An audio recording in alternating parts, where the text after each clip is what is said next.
Almost 90% of women have cellulite. And guess what? It's not their fault. We don't choose cellulite, but we can choose a different way to treat it. Meet Quo, collagenase Clostridium histolyticum, AAES, the first and only FDA-approved prescription injectable for moderate to severe cellulite in the buttocks of adult women. This non-surgical treatment is injected by an aesthetic specialist in 10 minutes or less. Individual results may vary. Do not receive if you are allergic to any collagenase or ingredients in Quo or have an infection at the treatment site. May cause serious side effects, allergic reactions including anaphylaxis, and injection site bruising. Seek medical help right away for any signs of allergic hypersensitivity. Tell your doctor about all your medical conditions if you have a bleeding condition or take medicine that prevents clotting. Most common side effects include bruising, pain, hardness, itching, redness, discoloration, swelling, and warmth at the injection site. Ask your doctor about all possible side effects and for product information. If you're ready to get to the bottom of your cellulite, learn more and find a specialist at quo.com. Welcome, folks. How are ya? Yeah. Here we go again. Another week. Yeah. Melinda, oh, honey, God bless you. Just, it's up to me to understand that not everybody listens intently to the words I say, and that's okay. I'd be a fool to think that you're sitting there like just every single word. She writes, before I even begin, hey, I thought you were going to be on Twitch today. I made it explicitly clear that when we finish up today, I am then going to go do a little test, handful of minutes, just kind of getting us used to it. See, Josh got it. Chris got it. I don't know. I'm so sorry to disappoint you. The confusion, but the boys got it. So quit thinking like a girl. It is the 25th of October, 2021. This show happens each and every weekday in the Baldwin Ace Hardware Fear Bunker studio. The Eric Zane Show Podcast begins now. I'm going to pay for that one. Hello, this is Rick from TC Paintball. You're listening to The Eric Zane Show, a show where the host makes the audience create intros, complains about them, and then refuses to play the correct ones. Shut up. And now, because I'm required to, here's Eric Zane. Thank you.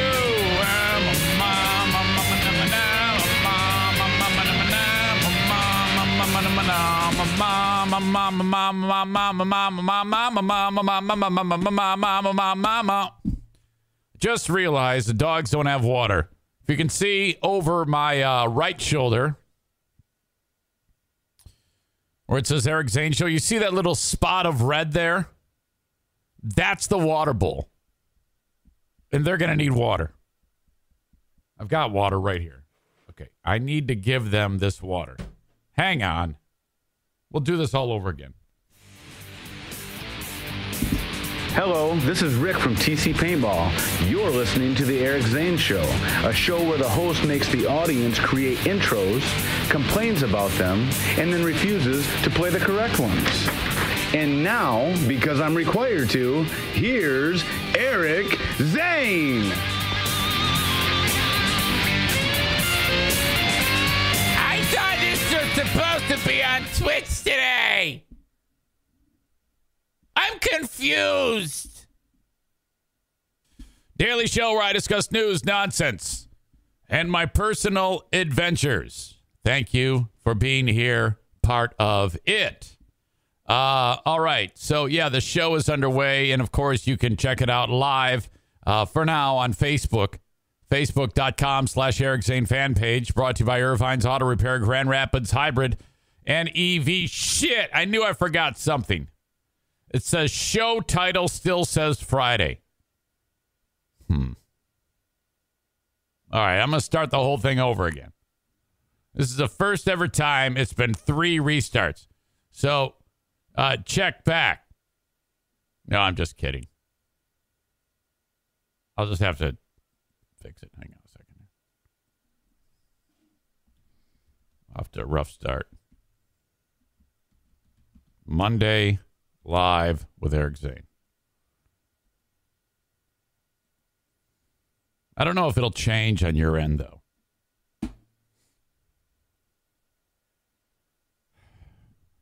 Joe Pellerito writes, Jason Terry shout out. He completed the Ann Arbor half marathon yesterday. He beat your time, Eric. Well, good. Congratulations. That is a great thing to accomplish, getting a half marathon done. Well done, Jason. Okay. Show on Twitter as well. Periscope video. I take it back. Periscope's done. It's just a Twitter video now. They've changed it. Twitter is brought to you by Blue Frost IT. At Eric Zane Show on Twitter. YouTube, the almighty YouTube, brought to you by Frank the Tank Fuss and My Policy Shop Insurance. Eric Zane Show on YouTube. Subscribe to the channel. Bell notification. Thumbs up button. Thank you. Thank you. Thank you. A busy, busy weekend. First of all, Melinda was ahead of the curve, no doubt. Twitch.com/Eric Zane Live. When we get done with this show, I'm going to kick it over to Twitch. Just a handful of minutes as I'm trying to get myself familiar with the ins and outs of how that platform works. Eventually, this show will be seen, the live stream only, on Twitch. Later on in the day, a recorded version will show up on Facebook, Twitter, and YouTube. But essentially, if you want it live, you got to be on Twitch. Now, all I'm asking you to do for the first few days is just follow the page, twitch.com/Eric Zane Live.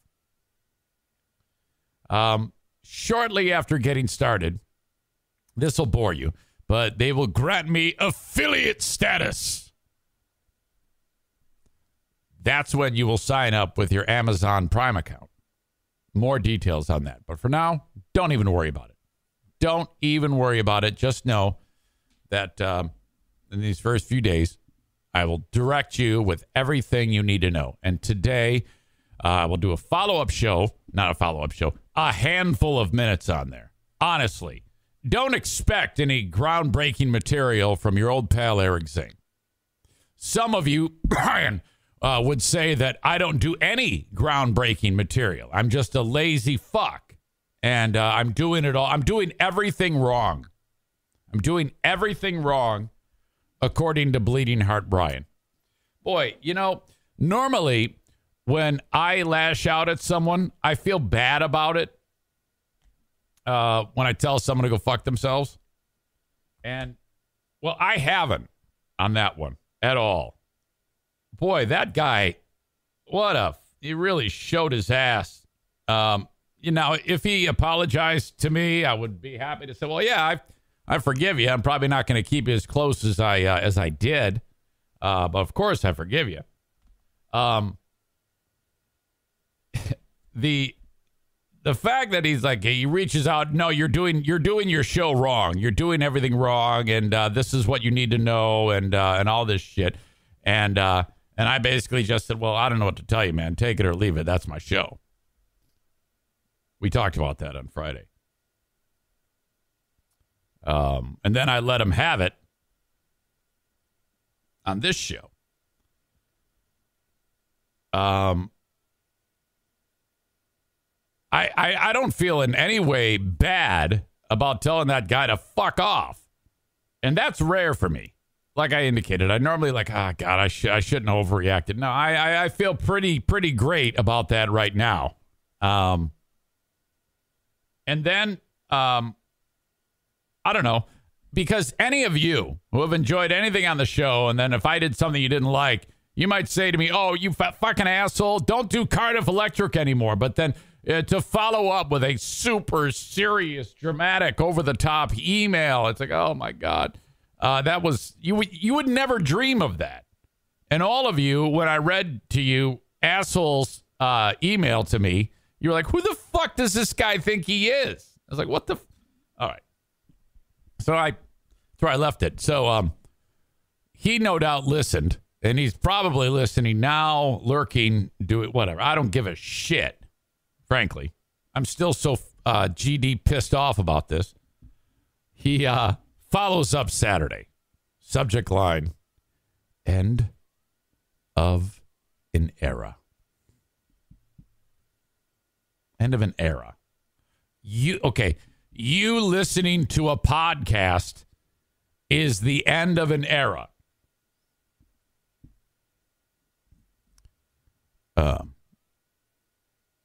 I wish you, your family, and the show nothing but the best success. No refund necessary on Patreon. I gladly and proudly paid those funds.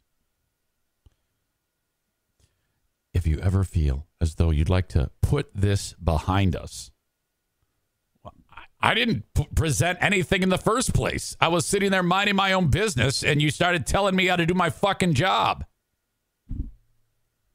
I have nothing to put behind. I didn't do anything wrong. I did what I've always done for the last 3 years. So I don't have to put anything behind us. I'm just every day in here trying to do a fun show, and you're the fucking asshole that's beating the shit out of me like you have some fucking sway.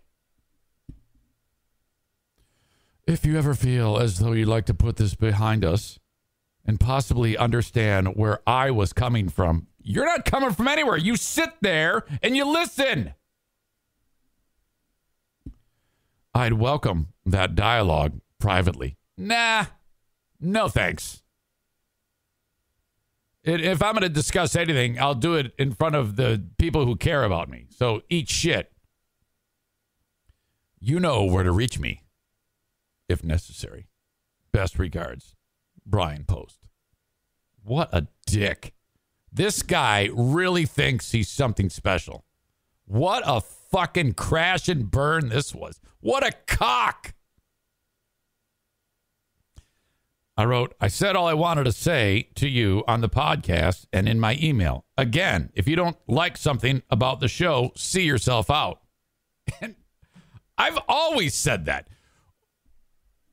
This is now at least 3 times that I can recall someone giving me a goodbye letter. Anna, Jim Brady, and Bleeding Heart Brian. With this, just go. It's okay. You can just leave. You don't have to make such a big fucking dramatic deal. It's all right. Oh my God. Get over yourself. Holy shit. Woo-wee. If you remember, he was like, yeah, you are a terrible podcaster because you interact with your audience. What? I have gathered the ability to discern things in the comments that contribute to the conversation. Keep it going, you know? Like if somebody wrote out, hey, I got a flat tire on the way to work today. If I suddenly just stopped what I was discussing, which is you, and then read that, well, yeah, you'd have a point. But holy cow. Josh just getting up to speed. He's like, who are we talking about? Dude, you got to go back to Friday. You have to go back to Friday and hear all this. Melinda writes, okay, I like Brian. And so, well, I did like Brian. I don't like him right now. Okay, I like Brian, but he was wrong. When you are live, the audience interaction is the best part, not at all a cry for content. He's got that so wrong. Thank you, Melinda. The Duchess says, yeah, don't feel bad at all about that. I was just talking about this with my lady friends at Fazoli's on Saturday, Eric Zane. I had to buy some sneakers for my hubby. Can't even do it. And we stopped at Fazoli's. They got a beautiful all-you-can-eat breadsticks and lasagna.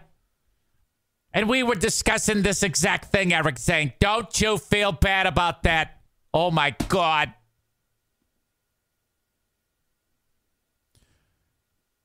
Patriot Nick says, anybody else get the mental image of Brian writing this with a feather pen? Eric Zane?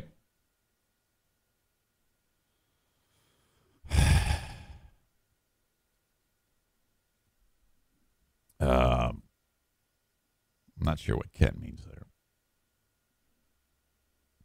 there. We have an absolutely shit day here where we live. And frankly, the whole country is getting murdered right now. I think with the exception of like where Sarah Roosh is at right now. Key West, Michigan, Midwest is getting hammered. The East Coast is getting another nor'easter. Those are never fun. I've had to live through a few of those nor'easters. Never good. And then the West Coast is getting a bomb cyclone, which is just a torrential soaking. And the way, some of the areas of California scorched by fires, there's nothing to like break up the water flows, and the ground is solid as a rock after the fire. So it's just mudslides, people dying. Oh, my God. Kent dropped the E at a U. Indicates, want me to text Bleeding Heart Brian's sister and have her tell him to stop being a twat? No, I think he knows he's a twat. His sister was my neighbor. I know them well. Boomer Bob from Alabama. Greenbow, Alabama! It's a podcast, not an airport. No need to announce your departure. It's all fun and games until someone decides to fill out a comment card. Bleeding Heart Brian, as much as I think he's very smart. I've enjoyed my conversations with him. This is I would call him from time to time just to shoot the shit. Okay, that's what's so fucked up about this. What the fuck was I going to say? Oh, but he's also, he seems supremely stubborn. Like, I would hope that this asshole addresses this with his wife and reads word for word what he sent me and then my response. And she's probably going to go, yeah, you might want to just fucking take a back seat, sit a few plays out. If I were you, I would just say, hey, sorry about that. I don't know what my problem was, and then it'll all be good. But until then, fuck off. I don't need that type of fucking aggravation in my life. I got enough going on here. The Queen of the Forest is off today, substitute teaching again. Okay. The big laugh around the household was that she found out that she's working yesterday, and she's substitute teaching orchestra at the high school. Orchestra.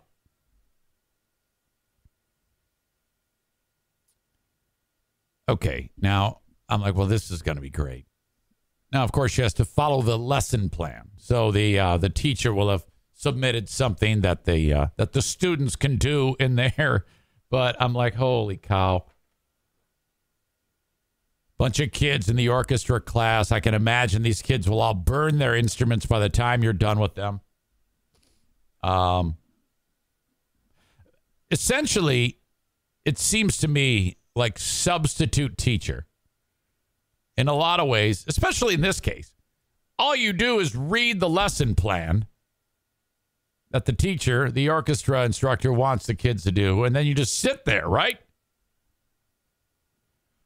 That position, the substitute teacher, gets paid considerably more than the previous job that she had at the school of parapro, which, I mean, you're in the thick of it, and she was a special ed parapro. So Diana is like, I mean, you're working. There's a lot of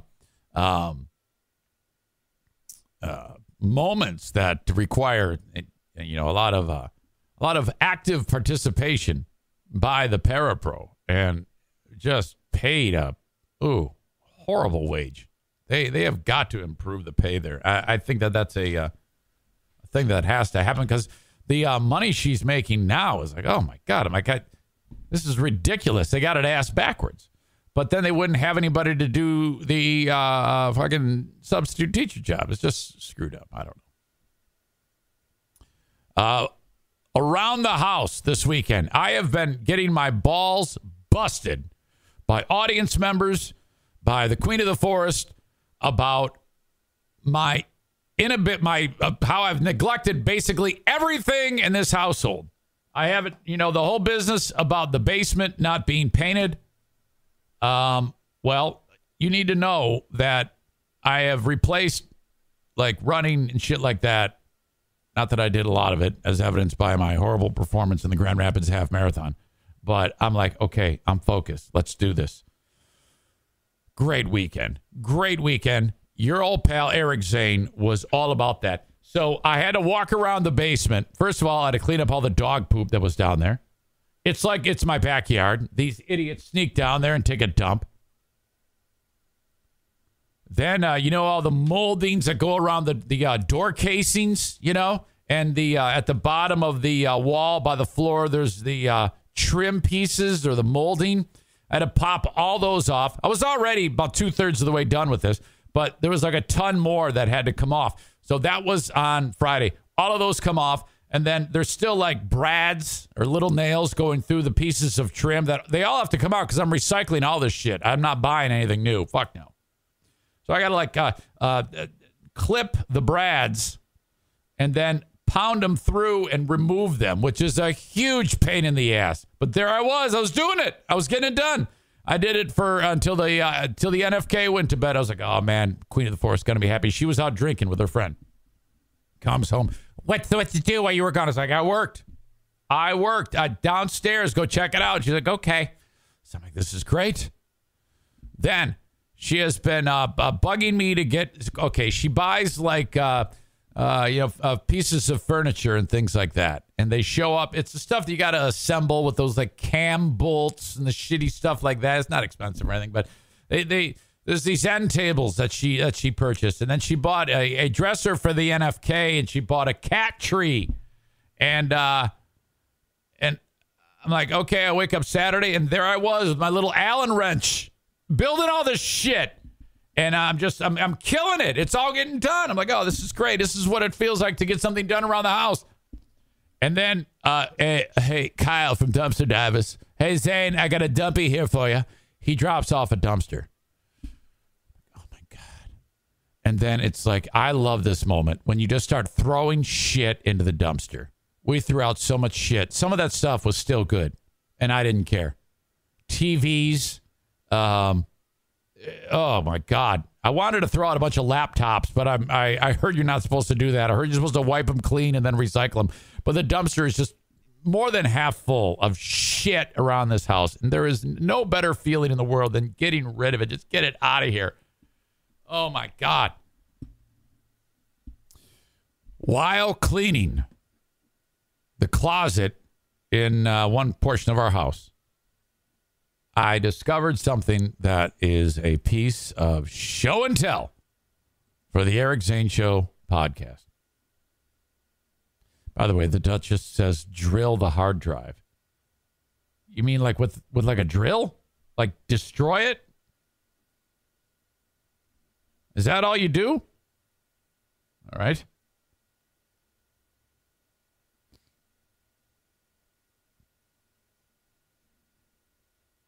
While in the closet, Diana pulls out. She goes, oh, whose is this? And it says, Our Baby on the book. And she goes, whose baby book is this? And I go, that's mine. My baby book. So I think I took a look at this once before, but true to form, especially with your fourth kid. I don't know about you, but when when Jim was born, I mean, everything in that baby book was filled out. I mean, like every page. And then this for Jackie, it's kind of like, we did all right. Madison's, it's like still in the wrapper. So I give my mom credit. She actually filled this one out pretty well. But in it, I discovered that when I was 6 weeks old, on roughly August 21st, 1970, my mom and my dad and my three brothers all went up to Fear Bunker North. Yes, this has been in the family for quite some time, that piece of property that I bought off my dad. Look at this. There you go. Okay. So I can't quite picture where this is. The first thing I did when I looked at this picture was, first of all, I checked out how adorable I am. Where actually, but the fact that that's the exact same piece of property that right now I go to on a regular basis. This is my oldest brother, Michael, regular Mike, who just looks like a classic 1950s kid. You know, you picture the movie Stand By Me. Look at him. You four-eyed fuck. Good looking kid, though. Look at my mom. Oh, my God. Look at her. God rest her soul. Hey, how you doing? That's right, Devin. With this second husband, I know it's going to work out forever. Oh, no. And then look at your old pal, Eric. Give me some titty. Hey, Mom, I'm going to tell everybody to fuck off in 51 years. Hey, Bleeding Heart Brian, fuck you. There. Oh, my God. Wow. That is my mom. She is just 1 month past 34 years old. My brother's 12 years older than me. So he's obviously a 12-year-old kid there. I was only a month old, 6 weeks old. There you go. That is classic. A couple other pictures of me in the baby book that I don't have right now. My stomach was all like bloated because I had colic. Adam says, you look like you're smoking a cigarette. You know, I didn't really think about that. My tongue is sticking out, so it might be like a stogie or a cigar, and I have my hands positioned away like, yeah, I can't wait to finish this smoke. Oh, my God. That was it. The exact spot. Fear Bunker North, where that took place. Holy shit.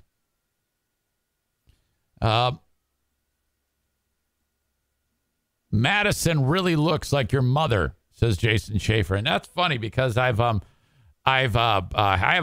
picture that I've shown before, a comparison of my mother and Madison at about the same age, like 8 or 9. And you're right. They're exactly, they look just like each other. Unbelievable. Give me some titty. We'll make my Eric Zane soundboard, says John Jamingo. Give me some titty. Yeah, you got to get it clean. Oh, I want some tit. There you go. Okay. So that's what's up. I know that, that's all weird because I'm telling you, as Brian puts it, some Brady Bunch stories, but I'd like to think that those are the kind of the moments that I've been telling you from the very beginning.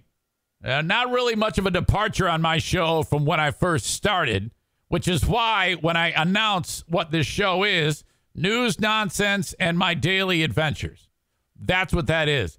So that's why it pisses me off even more. And I know I keep going back to this, but I'm still really pissed off about this. It's suddenly a surprise that I'm talking about shit around my house. Fuck you. Fucking smartass. Don't come back. Don't let the door hit you in the ass. Man. Again, normally I feel bad about this shit, but I think it's real growth if I can look at someone who insults me like that and I can tell them to go fuck themselves and then not feel bad about it. It's okay to do that, right? I mean, am I wrong? Or do I just sit there and go, oh, okay, I'll just change whatever the fuck I'm doing for you? Fuck that.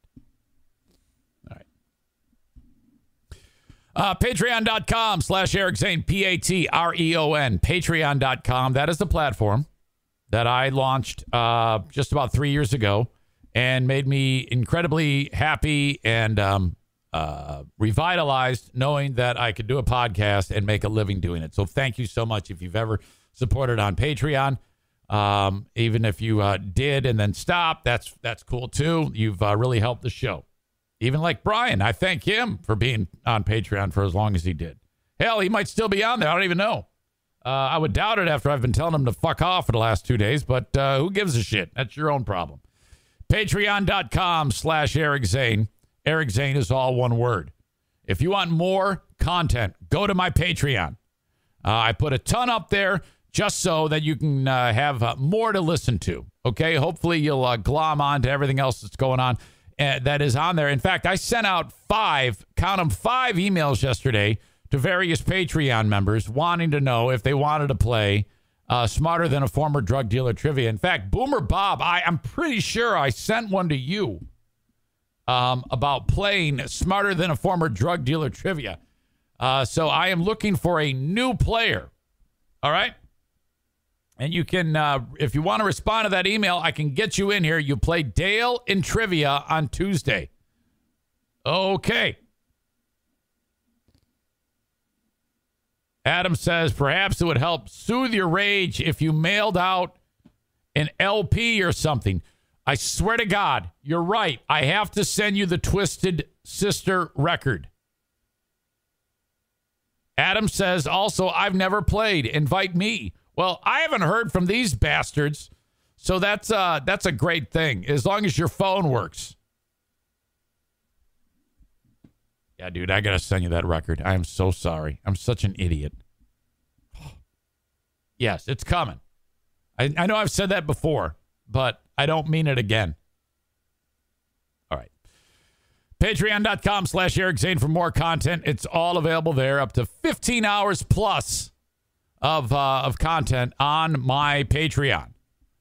And the open and live stream brought to you today by TC Paintball, featuring the November 21, the Sunday before Thanksgiving, Paintball War number 16, the Slaughter of the Pilgrims.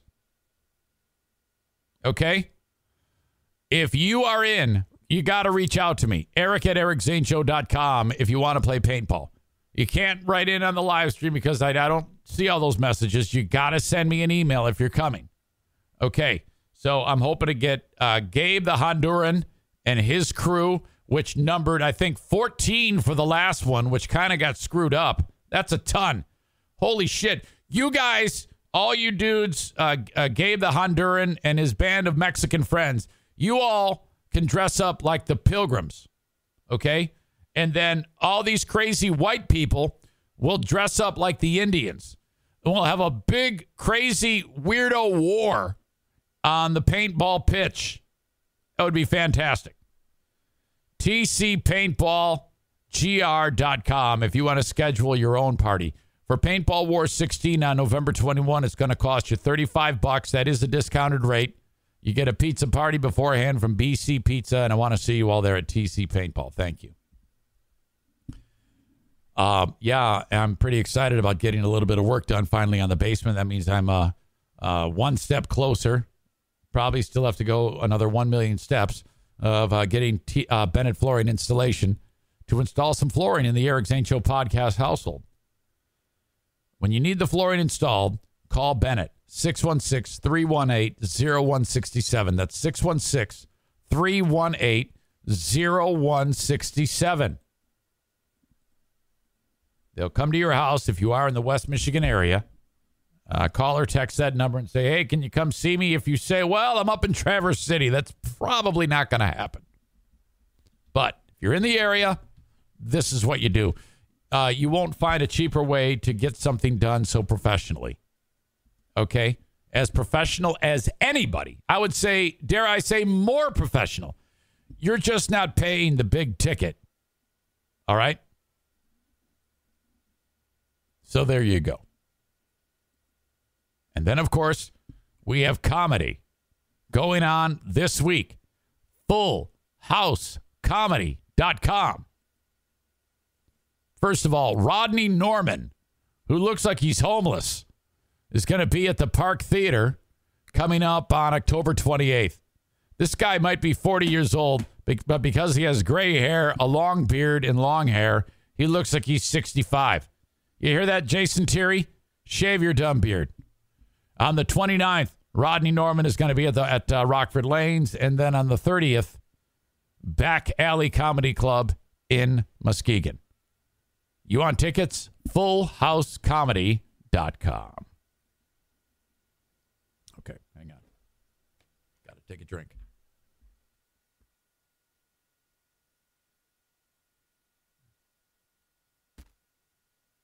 Lucas Raymond had 4 points last night and a hat trick for the Red Wings. And man, do they need that. Because they got their asses handed to them in Montreal over the weekend on Saturday. I think it was like 6-1. I mean, it was ugly. Doesn't help when your leading scorer at the time, Tyler Bertuzzi, is a thick-skulled moron who won't get vaccinated. So they won't let him into Canada. They then traveled to Chicago last night and beat the shit out of him 6-3. Lucas Raymond, very quickly, a candidate for Rookie of the Year for the Wings. Oh, my God, 19 years old. The number 3 hockey league in the world is the Swedish league. The number 1 league is the NHL. The number 2 is the KHL. And the number 3 league in the world is the Swedish league. He's been playing in the Swedish league since he was 16 years old with like men. 3 goals last night. The dude, he didn't even go to the Griffins. He just went from the Swedish league till he was 19 years old. The Wings drafted him last year in the 2020 draft, 4th overall. He played last year back in Sweden. And then this year he shows up at training camp and kicks all manner of ass and wins a spot on the Wings. And he's just a beast. Stoked about that. Wings much better this year, even though they suck shit after starting out 2-0-1. Okay. Now, as you know, I like to give my take on my local sports teams like I just did. And so I'm hoping that those of you that don't give a shit, because I care so fucking much, you might be like, hey, I'm going to follow along with that story. Now, I'm not expecting you to go and like get a fucking Red Wings jersey or a Detroit Lions jersey or any of that shit. But okay, let me start with this. First of all, college football is very, very great right now. Okay. And it isn't just, this is like all around the country. It's an absolutely fantastic year. And don't look now, motherfuckers. But Alabama is back. I'm looking at the odds of getting in for national championship, national title contenders. And they have the second best odds right now at 9-4. Now, they didn't have exactly the easiest time with Tennessee over the weekend, but they pulled away late. And Tennessee's no slouch. But Alabama, even though it's a year that's a little bit wonky for them, they're still title contenders, national title contenders. So they, I think, in the rankings, leapfrogged Oklahoma, and Alabama is now 3rd in the nation in the coaches' poll. Oklahoma had a horrible time against shitty Kansas, but they're still undefeated. So Alabama beats a pretty good Tennessee team, and they're now 3rd in the nation. Georgia has 5-4 odds of being the national champion this year. They are still in the top spot. And Clemson is in the coaches' poll is 2nd, but I'm not buying this Clemson shit. There's no way in hell. Come on, not Clemson. Cincinnati. What am I doing? Cincinnati. The odds makers believe that because Georgia has 5-4 odds being national champion. Alabama is 2nd with 9-4 odds. Ohio State, who kicked Indiana's ass, have 9-1 odds. Oklahoma, 14-1 odds. Cincinnati, yeah, that's about right, 25-1 odds. They have the 5th best odds of being national champions.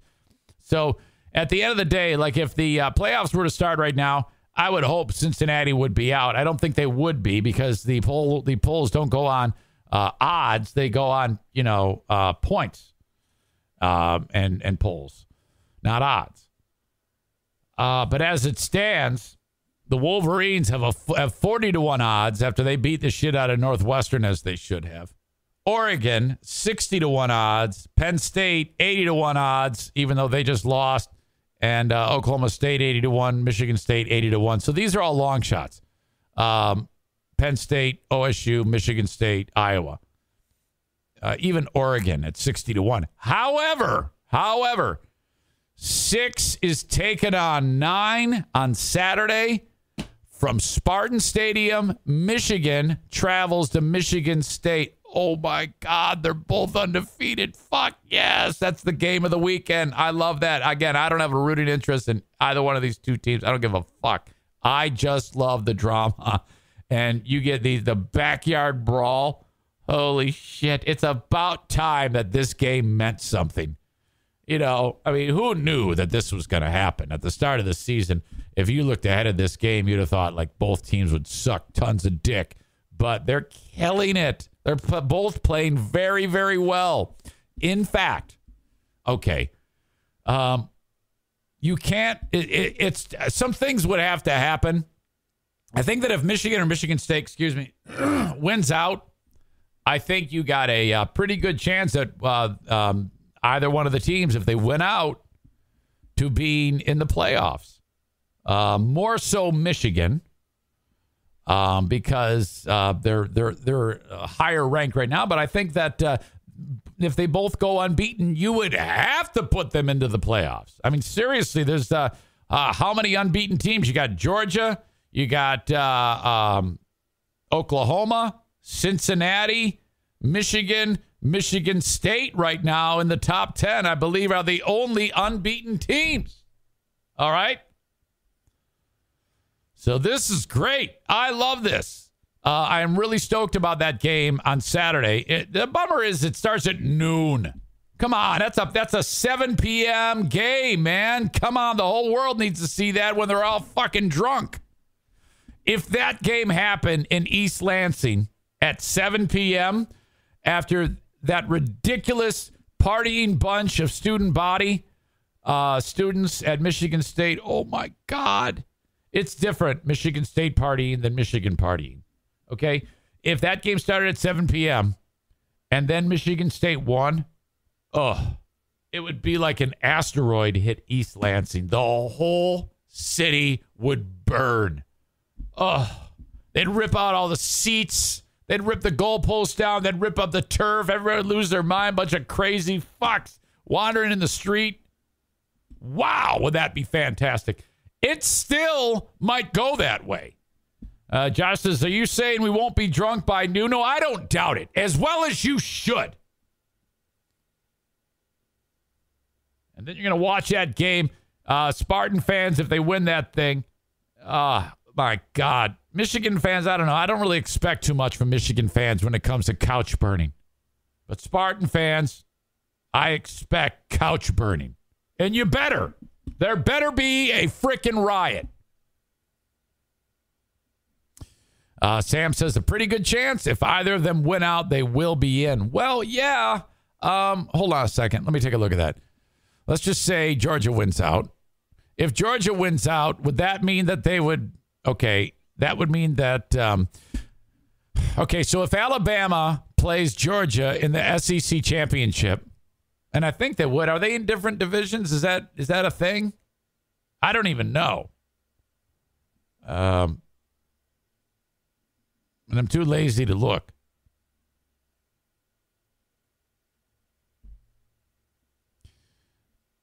So that would mean that there's potential for Georgia to have a loss, Alabama to have one loss, Oklahoma could have no losses, and Cincinnati could have no losses. If that were the case, you're telling me that Michigan, based on the rest of the season, or Michigan State, they would have to replace Georgia or Alabama, right? If Georgia does end up playing Alabama in the SEC championship and beats them, that would mean Alabama would have 2 losses. That would be the best opportunity, I think, for either an unbeaten Michigan or an unbeaten Michigan State team to go in, because it wouldn't be right to keep 2-loss Alabama in the playoffs and undefeated Michigan or Michigan State out, correct? Very early to be doing hypotheticals on this scenario. The Big Ten champion will likely make the playoff. Sam says there's no way they'd leave an undefeated Big Ten team out. All right. We shall see. I love this so much.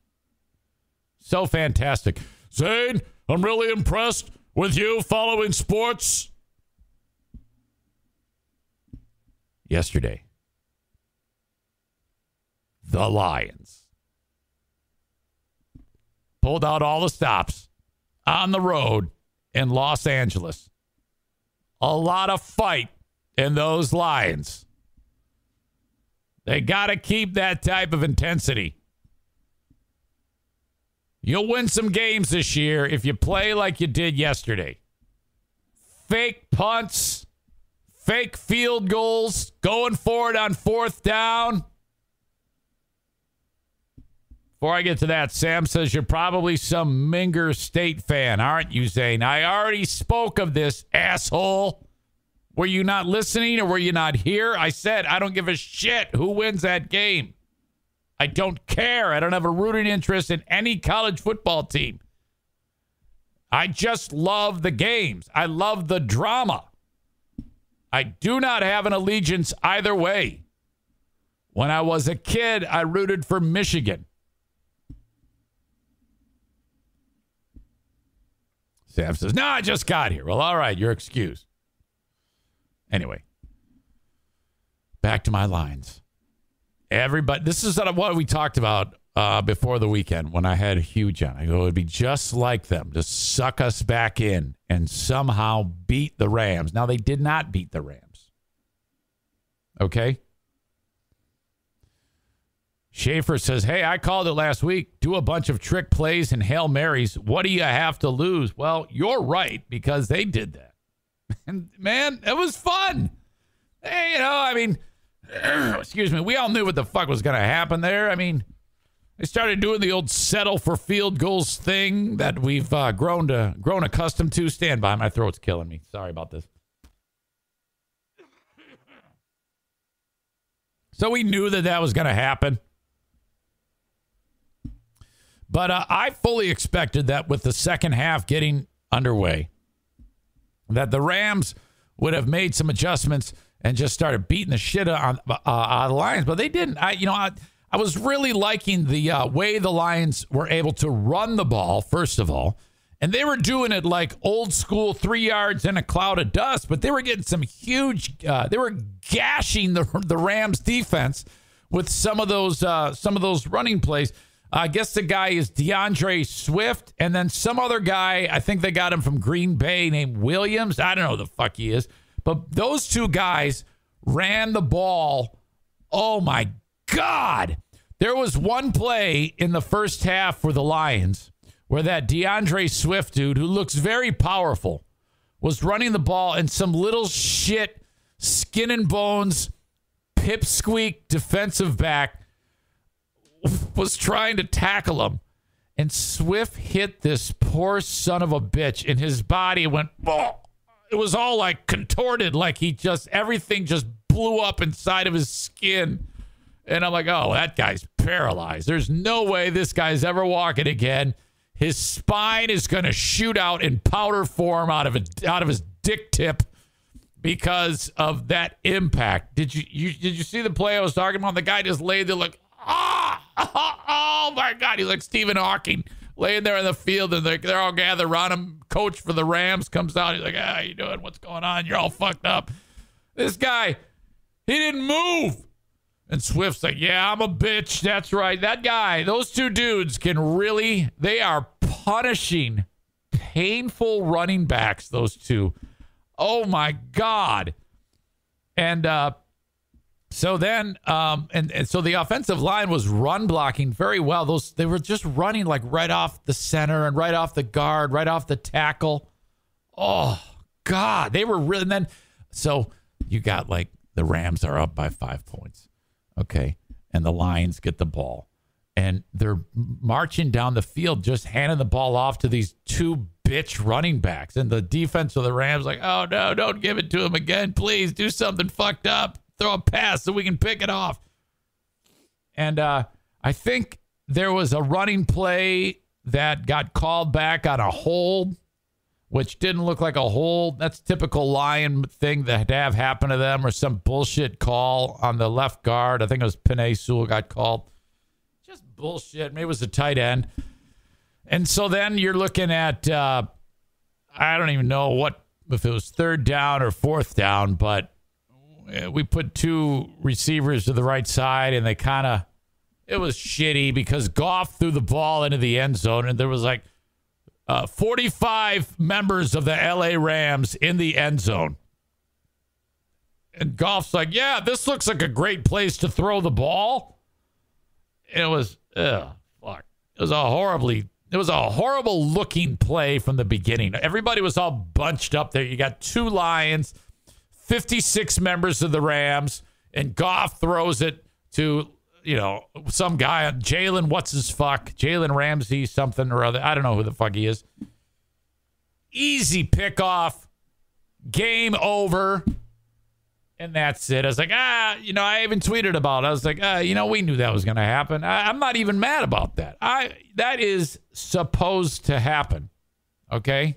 That is absolutely appropriate. So they lose another one. 0-7 on the year now. I believe they host Philly. Stafford, Sam says, I hope all the people who always hated on Stafford see how stupid that was. Now, yeah, absolutely. They always did. I always loved Matt Stafford. I knew he would play like an absolute stud. Like he played like an absolute stud in Detroit. And typical Detroit fans, dumb shits like Huge blaming him for the problems. Like, dude, he's a Hall of Famer. Okay? That's like blaming Barry Sanders and Calvin Johnson for the Lions not winning. Oh, no, it's Matt Stafford's fault. I'm a stupid shit. What the fuck? The only three good players we've ever had on the team, and they're all Hall of Famers, and they're either they hate the team, they don't want anything to do with them. I'm so glad Matt Stafford is out of there. He says, Sam says, my favorite player of all time, and I'm not old enough to remember Barry. Yeah, I've always liked Stafford. I've always liked him. But good job for the Lions for, not giving up. They still suck tons of dick. Now, if they play that well against the Eagles, they will murder the Eagles in Detroit on Sunday. Okay? They have a chance of winning that one. They have a chance of beating the Bears at home. They have a chance of beating the Vikes at home. They still have a chance, I think, to win 3 or 4 games. All right. But that's not all the drama. Tom Brady threw his 600th touchdown pass over the weekend. So, Brian. Oops. Sorry about that. As Tampa wins again. When I think it was Mike Evans who caught the touchdown pass for Tampa. He didn't realize what was going on, and he gave the ball to some kid, okay? Or a fan, I think it was some adult fan. And then, like, the equipment manager walked up. He said, hey, can I have the actual ball back? And we'll give you, another ball. Tom will sign it and, trade. And the fan gives the ball back. It was cool. Great. So now Brady gets the ball. He indicated afterwards, because I usually don't collect that stuff. But this one, I kind of wanted that one. So, okay. Tony Romo and Jim Nantz on CBS in their broadcast of the game, they're watching that moment. It's a 10-second clip of the trainer looking up to the front row, and The fan is like, oh, okay. And he gives the ball back to the guy. Now, listen to this comment, and then maybe you can figure out what is going on here. Check this out. Negotiations in NFL history. Right here. He's like, we need that ball. That's 600. What? Really? So what do you want? $1 million? No. Oh, no, a date with Giselle. A date with Giselle, and I'm in. Tom? Okay, Tom will do it. He'll allow it. One time. You got it.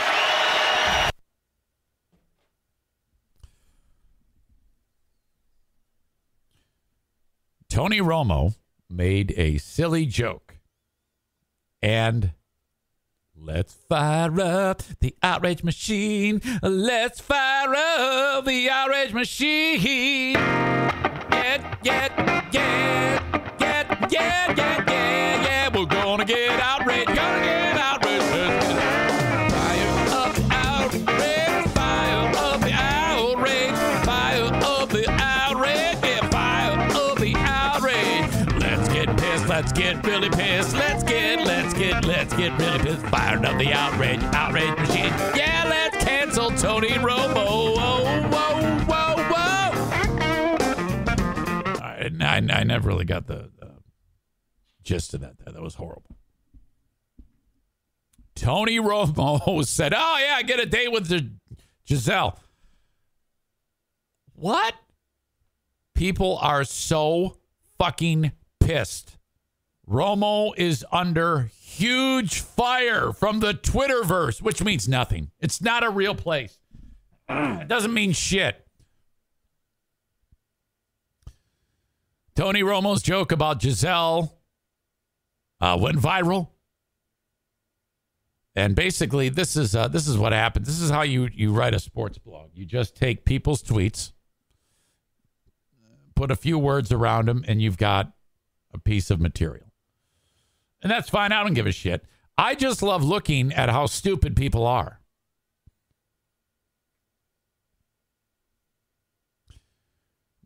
This person writes, this person has a blue check mark. McNeil. Tony Romo thinks Tom Brady is willing to pimp out Giselle to a random fan for a football. No, I don't know. That could be a joke. This guy could just be joking. Chris Hubbs writes, hey, Tony Romo, I love you commentating, but that crack about offering the fan a date with Giselle to get back the football from Tom Brady's 600th TD pass was in horrible taste. Do better. Okay. Excuse me. Damn it. Hold on. I'm sounding like Tony Romo. People who use do better need to do better. That is so overused. Do better. I want to punch anybody in the face who says do better. Liz writes, Tony Romo joking about a date with Giselle as if her time and attention are something for men to trade and use as needed is utterly disgusting. These are real. These are real things people are saying. The Duchess writes, is this a joke? People are really pissed? No, they are. They are really pissed. This is so funny.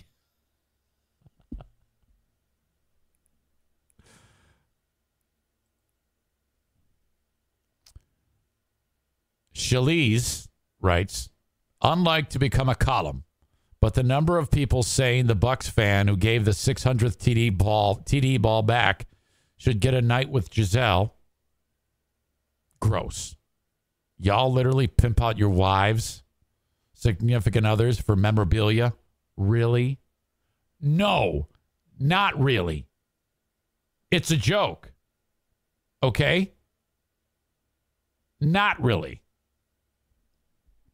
Ange writes, and she wrote this at Giselle Bundchen and at Tom Brady. At Giselle Official is not at Tom Brady's property to pimp out, by the way. This was a disgusting comment, and I am waiting patiently for at Tony Romo's apology statement. I can't even get pissed. It's just too ridiculous. Sarah wrote, proud moment at Tony Romo. Disgusting at NFL. But what do we expect?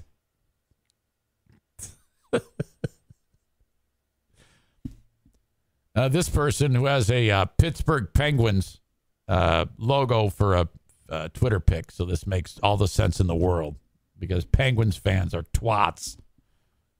Writes, so is anyone going to talk about how inappropriate it was that Romo thought Brady should give that fan a date with Giselle? At NFL, at Tony Romo, women are not items for trade. Oh, really? Oh, okay. Thanks for clearing that up. Tony Romo Marissa says Tony Romo doubling down on how a random fan should get a date with Giselle for giving back the football was gross and so inappropriate.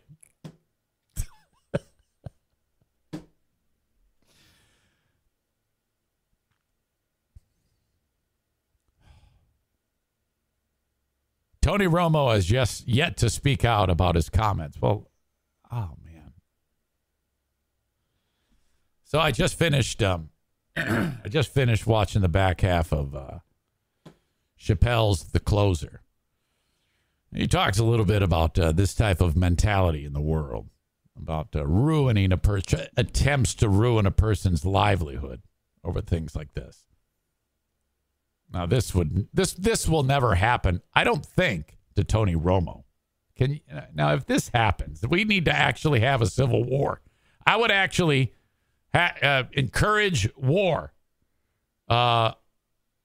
against the woke if this were to happen. If Tony Romo gets canceled over this, okay?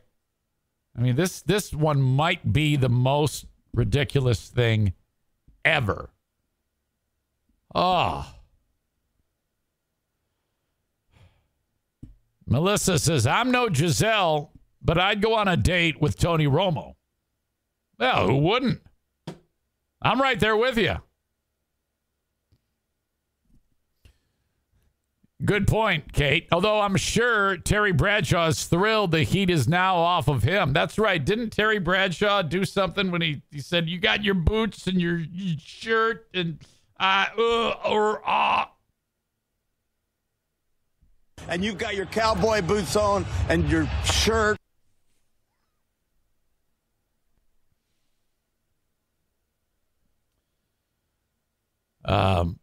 Sam says, Zane, you have 1 foot in the woke pond.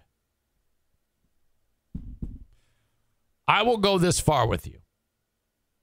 I read it all and then I discern. I will never paint with a broad stroke and just say, no one deserves to be canceled. There are people who actually do deserve to be canceled. That is the thing. So, all right, I'll tell you what. I have a toe in the woke pond. 1 toe. But no, I don't think all one or all the other. I'm sure as hell not going to let you convince me otherwise, idiot. So getting back to this Chapelle thing. This may have been one of the best things I've ever viewed, ever. When a performer can just pull it out of you. Oh, God, was that great. Laughter.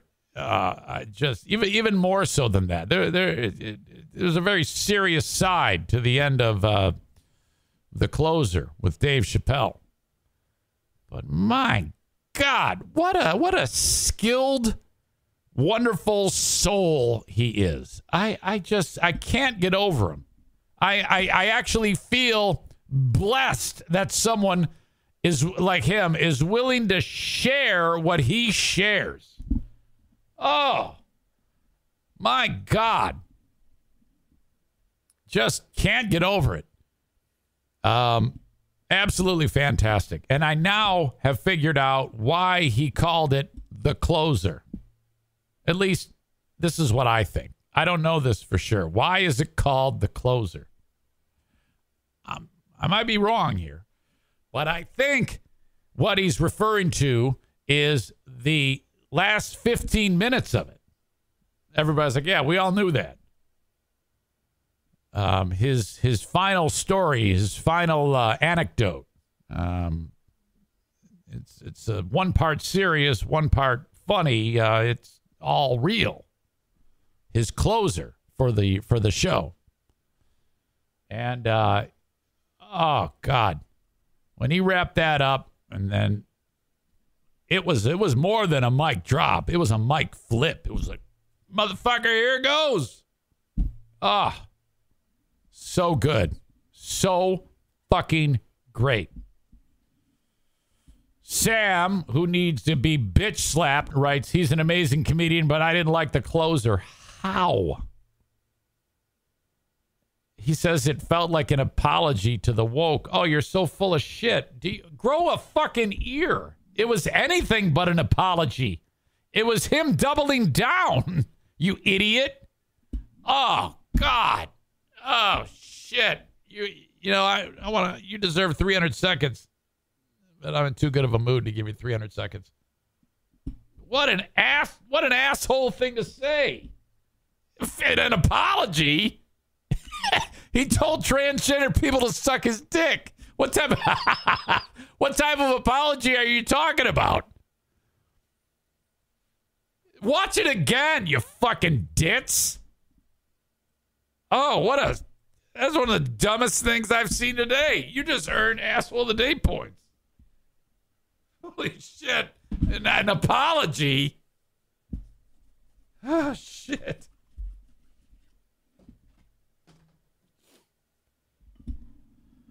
Thank you, Jason. Jason has sense. If anything, it was a fuck you. It was a total fuck you to the woke community. Yeah, dude. Come on, were you doing something? If you've got a passion for pumpkin, you've got to get to Dunkin' and pick these up. Our new pumpkin cream cold brew. Smooth, bold cold brew topped with velvety pumpkin cream cold foam. And our delicious pumpkin spice signature latte. Rich espresso topped with whipped cream, caramel drizzle, and cinnamon sugar. And our perfectly pumpkin donuts, munchkins treats, pumpkin muffins, and more. That's how we pumpkin at Dunkin'. Pick your pumpkin at Dunkin', like our new pumpkin cream cold brew, pumpkin spice signature latte, and our perfectly pumpkin treats. America runs on Dunkin'. Price and participation may vary. Limited time offer. Exclusions apply. Else when you were watching it, were you like fucking painting your toenails? That's why I loved it so much. Because he very intricately and painstakingly described where he's coming from. He is a supporter of transgender people. He's the biggest supporter of transgender people. I don't know how they can act. If you're a transgender person and you're part of the hang on the LGBTQ plus whatever the fuck you are community, and you watch that and you didn't change your tune, you're a fucking idiot. I'll just say that right to your face. You're a stupid fuck is what you are.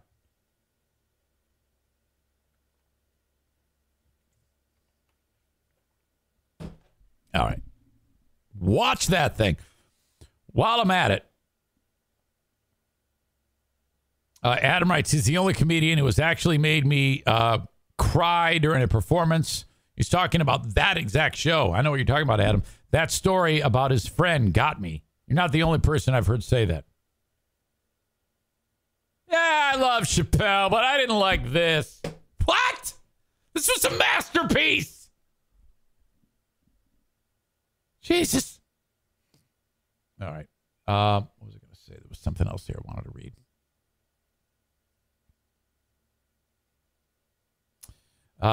There you go. Kyle, who I think Kyle's into dick. He wrote, I think we need to change our name to that. LBGTQ plus whatever the fuck you are. You see, Kyle gets it, man. He rolls with it. Out of all of my gay friends, he gets it. You can't not get it if you listen to this show. If you listen to this show and you like it, you've got some, in my opinion, you're seeing it through an appropriate lens. I love that so much about him. All right. By the way, I don't give a shit who you sleep with. You all know that. I know what I want to talk about. I've gotten suggestions from people about the Netflix show is it a Squid Game or Squib Game? What I forget which one it is. I've seen people talk about it, and that I should be watching that. Sounds to me one part Hunger Games. If I understand correctly, this is something that is, several episodes, might even be more than one season by now. And I think the idea, it's Squid. It is Squid Game. And it's made in another country. And I think they had to dub in English. So it looks like the lips moving with the it doesn't match up with the spoken words. And it was described to me as like a bunch of people are down on their luck and they need money and they participate in a game show type of thing. But they don't know it. But if you lose a game, you die. So really dark, obviously. That's about all I know about that. And Tyler says, it's awesome, but I'm guessing that I won't like it. Yeah, you're kind of right on that. Some of those shows make me extremely anxious. Corey says, use the subtitles, not the dubs.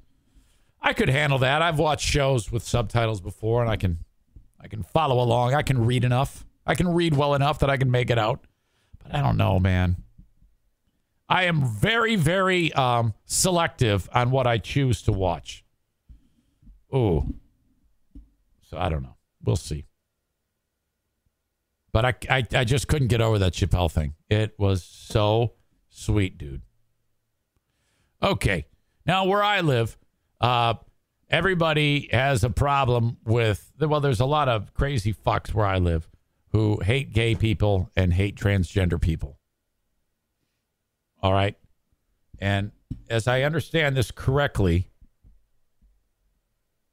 the local library system in our community is called Kent County. It's called the Kent District Library. And I think listen to what everybody's pissed off about. There is a book for young people, and it's called like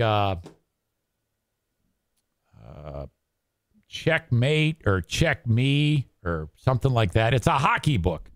It's a hockey book for young people. And the illustration has like, it's almost written in, it's like a cartoon or, like a animated characters. Okay. And it's the story of a young person who I think has changed their gender or something like that. Now, this goes hand in hand with Chapelle. And his point in Chapelle's, without stealing too much thunder, is, you had to come from your mother. You had to come from a woman. You had to come from that gender. So by birth, he's a big, yes, you can change your gender, but scientifically you were born a woman or you were born a man. So he talks about that. Check Please is the name of the book. So, and Chapelle is very respectful to people who have changed their gender. He doesn't like mislabel them or anything like that. Like, yes, you can, like his friend that he talks about at the end, he refers to the friend as a she. He does do that. He's not an asshole about it, but he also has a lot of very common sense approach about it in the special. And a hilarious one, too. But he also comes from a place where if you want to talk about equality, how is it that a black man doesn't have equality and a white man who becomes a woman does? You can be a black man who becomes a woman and have a better chance at equal rights in today's world than a black man who does not change his gender. And it's hard to argue that point. So that's a big portion of the closer. In this book, Check Please, the kid's changing his sex. And that is not good. The people that run the library are like, oh, my God, we got to destroy this book. Listen to this. In recent months, public meetings have become battlefields in a heated culture war, but it's usually the citizens taking a stand. Not this time. In Byron Township, trustees are the ones calling out the Kent District Library over a book some of them found offensive. News 8 Susan Sam. So the trustees, they kind of like have meetings about the library. It's like almost like a school board for the local library. Polls examined the conflict after a tipster sent in a link to that meeting. Susan, what'd you find? That's right. That tipster was concerned because the township supervisor implied he might want to defund the library if it didn't get rid of this book here. But the township clerk assured me today the supervisor was speaking off the cuff and the library is safe. He's just an asshole. Them saying him speaking off the cuff is basically saying, yeah, he's kind of an asshole. Wouldn't that be great if they said that this book here about the township supervisor? Yeah, I don't like gay people, and I don't like people who are changing their sex, and I hate them. So this is filth and trash. We should no longer fund the library. But the township clerk assured me today the supervisor was speaking off the cuff and the library is safe. Still, the meeting gives you insight into the current culture conflict, the Constitution, and how library leaders defend it. Nobody should take it. Well, I disagree with you there. We can agree to disagree. No, but it's trash. Late September, Byron Township trustees confronting the head of the Kent District Library. This thing was in the library, and this thing ain't fit for me to read, hardly. Oh, she sounds brilliant. Okay, anybody guess what she looks like? Ugh. Byron Township trustees confronting the head of the Kent District Library. This thing was in the library, and this thing ain't fit for me to read, hardly. Leave alone any 10-year-old kid. A mom had complained after her 10-year-old son pulled this book off a shelf labeled teen at the Caledonia KDL branch this summer. A graphic novel, Check Please, includes drinking and swearing and a coming-of-age story about a college hockey player who's gay. But it's tax not... dollars are providing trash. Doesn't rise to the level of being unconstitutional. And because it does not rise to the level of being unconstitutional, it will not get pulled off the shelf. The book, explained KDL head Lance Werner, is meant for 10th grade and above and does not constitute unprotected speech, which includes obscenity, child pornography, and hate speech. Yeah, those are the three things that you cannot put out.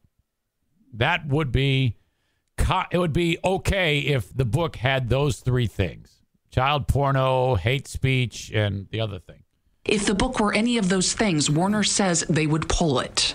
I guess where we're sitting is just not sure how long we want to give you guys $1.6 million a year and provide you a building for all this legal stuff. This crazy bitch says, that is a chick, right? I don't know. Says, we're going to take away your funding. You know, because I think it's absolutely despicable, but... Well, I hope that doesn't come to pass. You know, we care about the community and we care about you, but we're not willing to violate the Constitution. Yeah, and we'll turn. That's personnel from the library saying, "Look, you're gonna take it up with the Constitution, fuckface.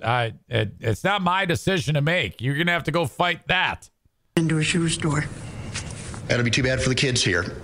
Of the 7 citizens who spoke about KDL, 2, a husband and wife, wanted. Back up. I want to hear that dumb bitch again. Into a shoe store. That'll be too. I think it's absolutely despicable, but. Well, I hope that doesn't come to pass. You know, we care about the community and we care about you, but we're not willing to violate the Constitution. Yeah, and we'll turn it into a shoe store. That'll be too bad for the kids here. Yeah. Of the 7 citizens who spoke about KDL, 2, a husband and wife, wanted the book pulled. The husband addressed a library supporter. Supposedly, you're standing up for the first. Supposedly. Boy, what a horrible thing to say, supposedly. Have you ever heard somebody say that and you realize you don't have to listen to anything else that they say? If someone's trying to make a good point and they say supposedly, you're just like, oh, God, I can't even, I'm out of here. 7 citizens who spoke about KDL, 2, a husband and wife. It's like the same dumb fucks who spell lose, L-O-O-S-E. The book pulled. The husband addressed a library supporter. I can guarantee you every one of these dumb fucks are not vaccinated. Supposedly you're standing up for the First Amendment. Doesn't sound like it to me. Sounds like you got one way And that's the only way. Guess what? That ain't how it works. And that's up your asshole. We don't like that here.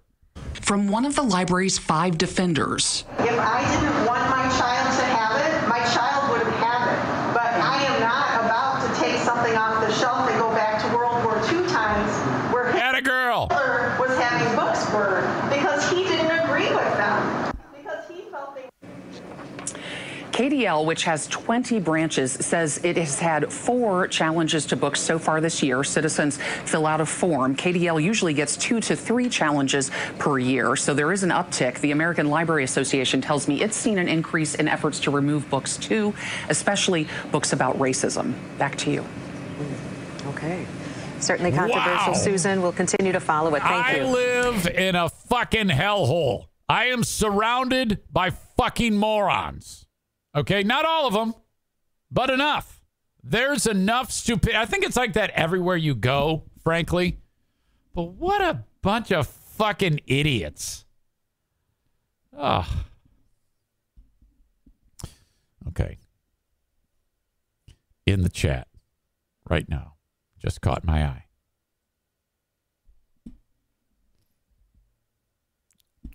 Cardiff Electric says, I heard that you had a fake Cardiff Electric on last week.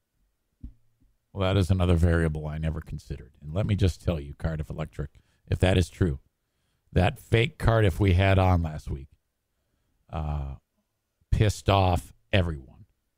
There are only a handful of people who are on board with the Unblock Cardiff movement.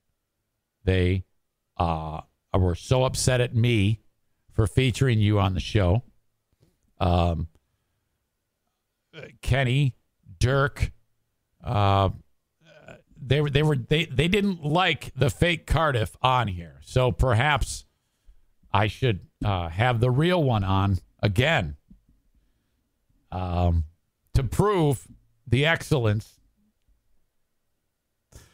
for being the most popular podcast on the internet today. I mean, there's a reason why that exists. So, my mistake then. So, Cardiff, we are going to have you back on so that the audience can see just really how fantastic you are if that was a fake Cardiff, you know?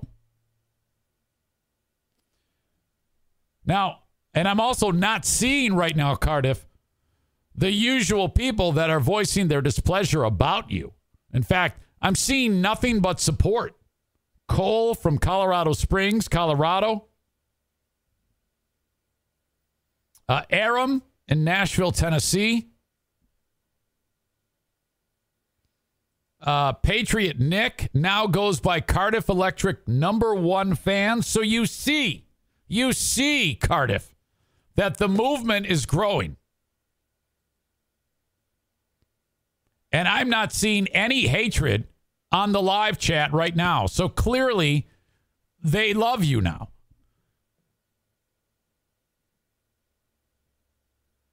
Look at Kenny's saying, I had a feeling it wasn't the real dude anyway. There you go. I mean, we had a real shit show. Cardiff says, I'll be on Friday for our weekly segment, Thursdays with Cardiff Electric. Well, if you say so. I mean, honestly, when you have this big of a hitter, okay? When you have this big of a hitter, you want, whenever the big hitter says, I want to be on, you let him on. Like if Joe Rogan calls me up, who's almost as popular as you, and said, hey, I want to be on Wednesday, well, then he's going to be on there. Dirk, I don't know what he's talking about. He writes, there's a reason I now pause the show early. That way there, I can fast forward through your shark jumps. He's referring to this as a jumping of the shark. Okay. That is apparently he's very upset and referring to you as a polarizing topic. Cardiff says, I heard that the fake Cardiff Electric was, in fact, Dirk. Well, I guess that's possible. Are you saying that this is all a ruse? All right. Well, okay, look. I have to go tinkle. So you guys can just talk about how much you love Cardiff on the chat, and I am going to go tinkle, okay? I will be back in a minute, and then we will continue the show, okay? Woo! Yeah, yeah, yeah. All right. Boy, that feels good. Tyler says, so yeah, anyways, that shit with the library is pretty crazy. It sure is, man. Joe Pellerino says, did you wash your hands? I did not. I did not wash them. They have ball juice on them. All right. All right. A&E Heating and Cooling invites you to reach out to them, 616-516-8579. If you need that furnace tuned up. Okay. Super important. It's getting cold. Tune up the furnace, 616-516-8579. It's very important because, there could be something that's wrong with it, and you don't want bad things happening. If there's something wrong with it, it would be running inefficiently if it isn't cleaned regularly, and that is a problem because, the heating costs are going to go up quite a bit this year, about 52% expected, so there will be some sticker shock when you get your bill this year. So A&E Heating and Cooling wants to make sure that your equipment is running as efficiently as possible. Or if you need a new one installed, they will install the Comfort Maker brand of furnaces and air conditioners. Blue Frost IT, the managed IT service provider for this show.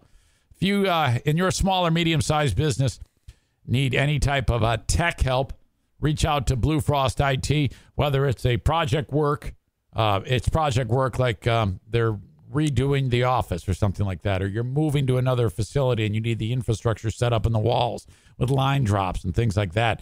New servers set up, new computers set up. They do it all. Reach out to them and they'll take care of all your needs because honestly, for whatever your business is, you might be buying a computer that isn't exactly suited to whatever it is. Maybe it's graphic design or you need a certain type of video card or sound card. Hang on, I got to sneeze.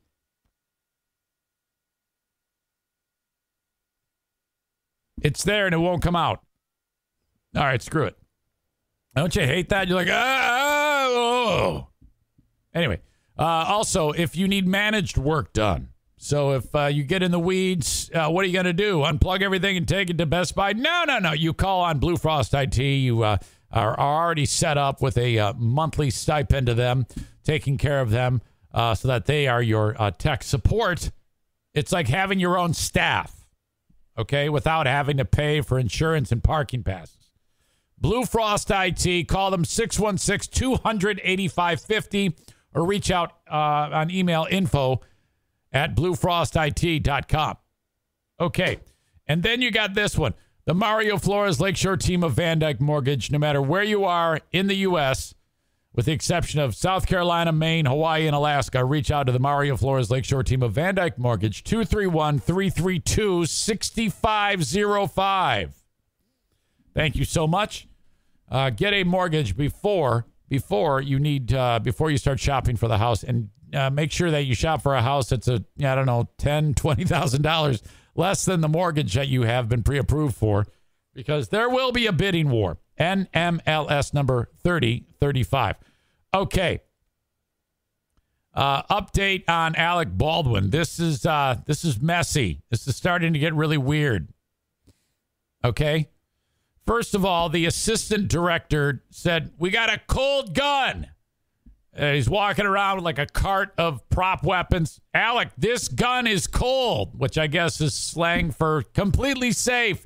This gun definitely will not blow some lady away who's just standing there doing her job, who has a husband and a son. This is 1,000,000% safe. It is cold. It also won't shoot the director. Okay, thanks. Bang. Oh, my God. There was a detailed report that just came out that described some of the event, but didn't really indicate whether or not there was actually a live round. Which, if that is the case, I'm like, How in the world could that possibly be? You don't even go onto a set, as I'm understanding, with live ammunition. It's there. Everything is all those blanks that don't even have a projectile that would shoot out of it. And the only way that it could shoot anything out of it would be, I don't know, if the material that is the blank, which is just a shell with wad in it and fucking gunpowder, no projectile, something could get lodged in the barrel, I guess. But so still, they still don't know what the fuck it was. But the story, according to the New York Times, which I don't know how accurate this is, the weapon fired when Baldwin pulled the trigger a few minutes later, discharging a live projectile. That's what they're writing. Now, the writing might be weird. They might not have that right. But if you have an actual bullet leaving a cartridge, holy shit, that's fucking, somebody's actually taking bullets and saying someone's going to get killed here and doing it intentionally. And I'm not... This might be someone actually doing that. You never know. I am not sidestepping the conspiracy theory about Alec Baldwin being set up.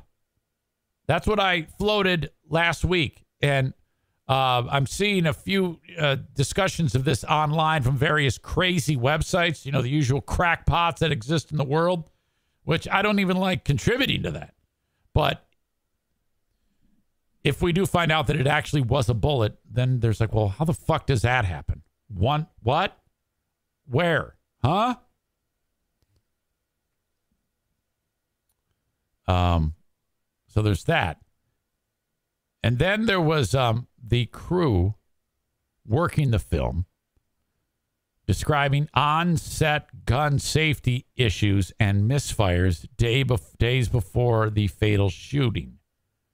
And a cinematographer, I should say a half dozen camera crew workers walked off the set to protest working conditions. Yeah, you're in a union, you got that type of muscle. We're not working here, it's not safe. And they walk off. Holy shit, that's a huge element to this story. This is from the LA Times. The camera operators and their assistants were frustrated by the conditions surrounding this film. Complaints about long hours, long commutes, and waiting for their paychecks, according to 3 people familiar with the matter who are not authorized to comment. Safety protocols that are standard in the industry, including gun inspections, were not strictly followed on the set. Oh, my God. They said at least one of the camera operators complained last week to a production manager about gun safety on the set. Holy shit. 3 crew members who were present at the ranch on Saturday said they were particularly concerned about 2 accidental prop gun discharges. Wow. Baldwin's stunt double accidentally fired 2 rounds Saturday after being told that the gun was cold, including blanks. 2 crew members who witnessed the episode told the LA Times.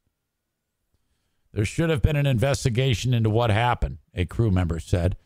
There were no safety warnings. There was no assurance that it wouldn't happen again. All they wanted to do was rush.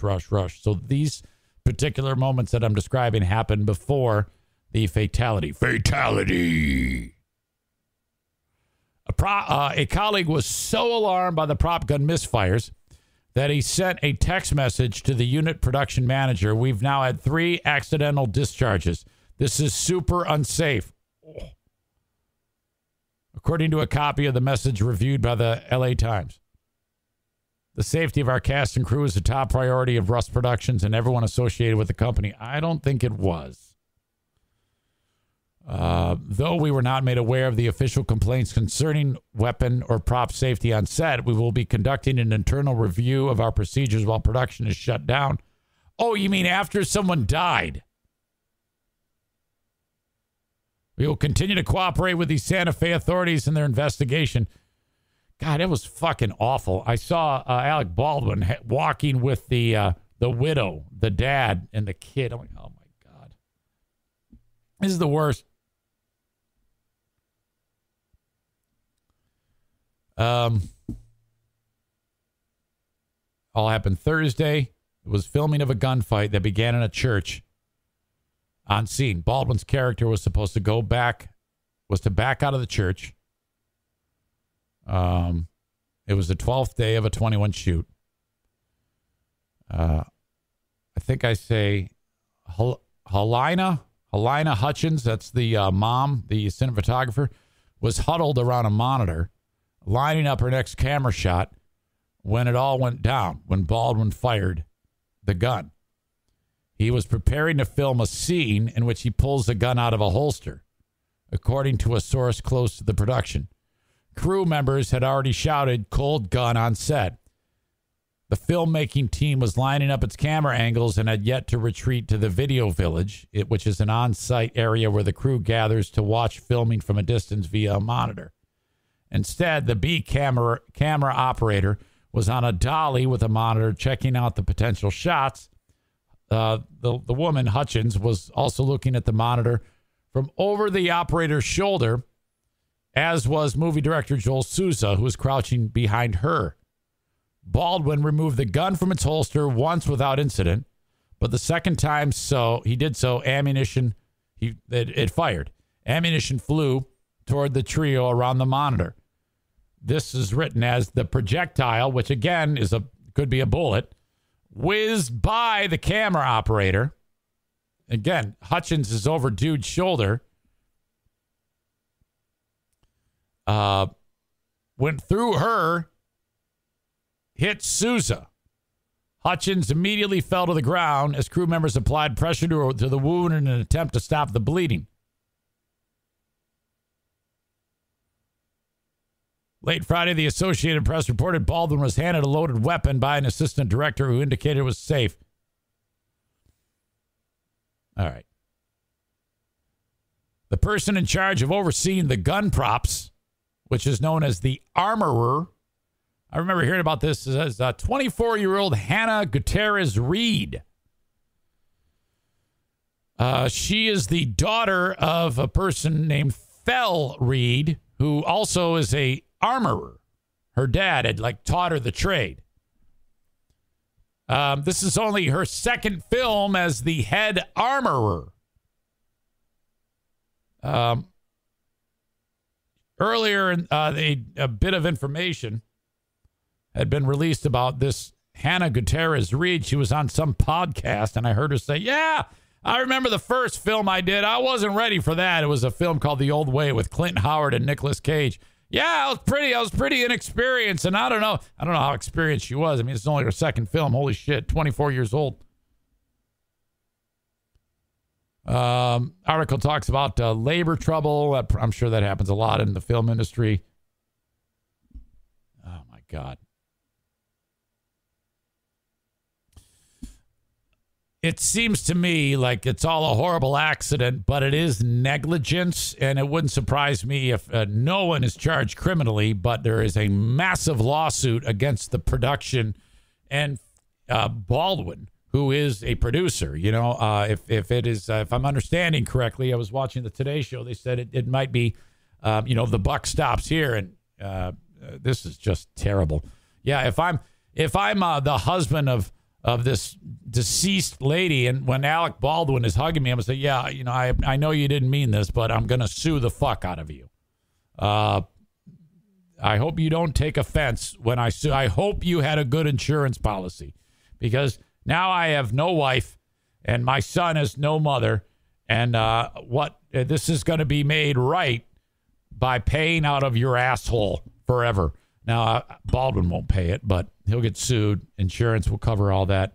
The whole thing's absolutely horrible. Unless if there's some crazy conspiracy, which I don't think, but I still like floating the idea because it just seems crazy to me that this could even happen in the first place. And let me just say this. I have seen numerous people, and it's part of I think humanity is dying, okay? it boggles my mind that because Baldwin is anti-gun, there are people in the world saying, fuck him. I don't care if he's upset. I don't care if he killed somebody. Fuck that guy. Karma. What is wrong with you? That really bothers me, that is the way of the world these days. That you can look at that and say, and somehow take how the guy feels politically and about guns and yank that thread into this and say, he gets what he deserves. What? He deserves to feel bad because he killed somebody? Is that what you're oh God, that's some evil fucking shit right there. It really is disgusting to me. And I think whoever feels that way should be embarrassed by that. All right.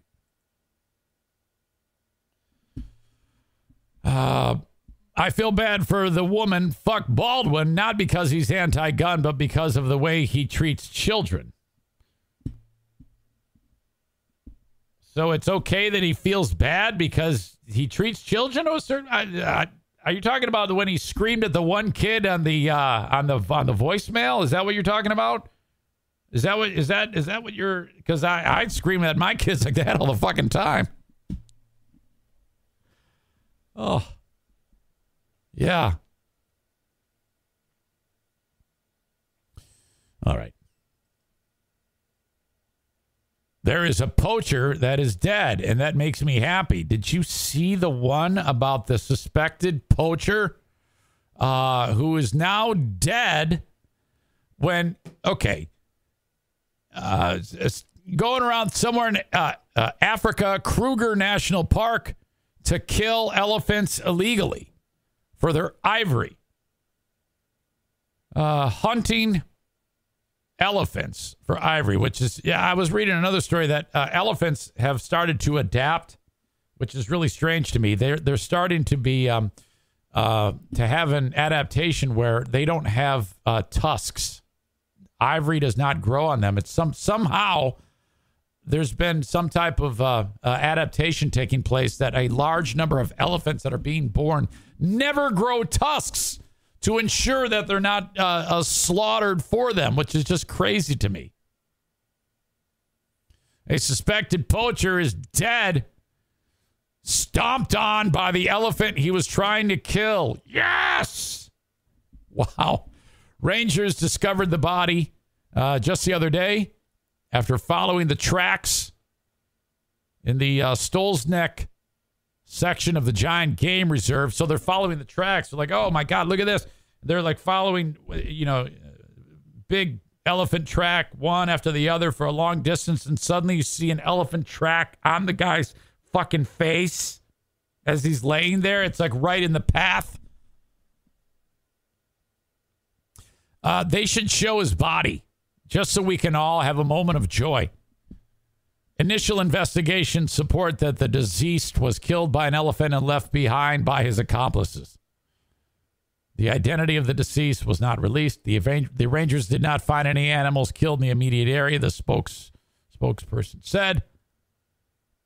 Park officials took the opportunity to warn that it is dangerous to hunt illegally in the park. Criminals stand to lose their lives and their freedom, the statement said.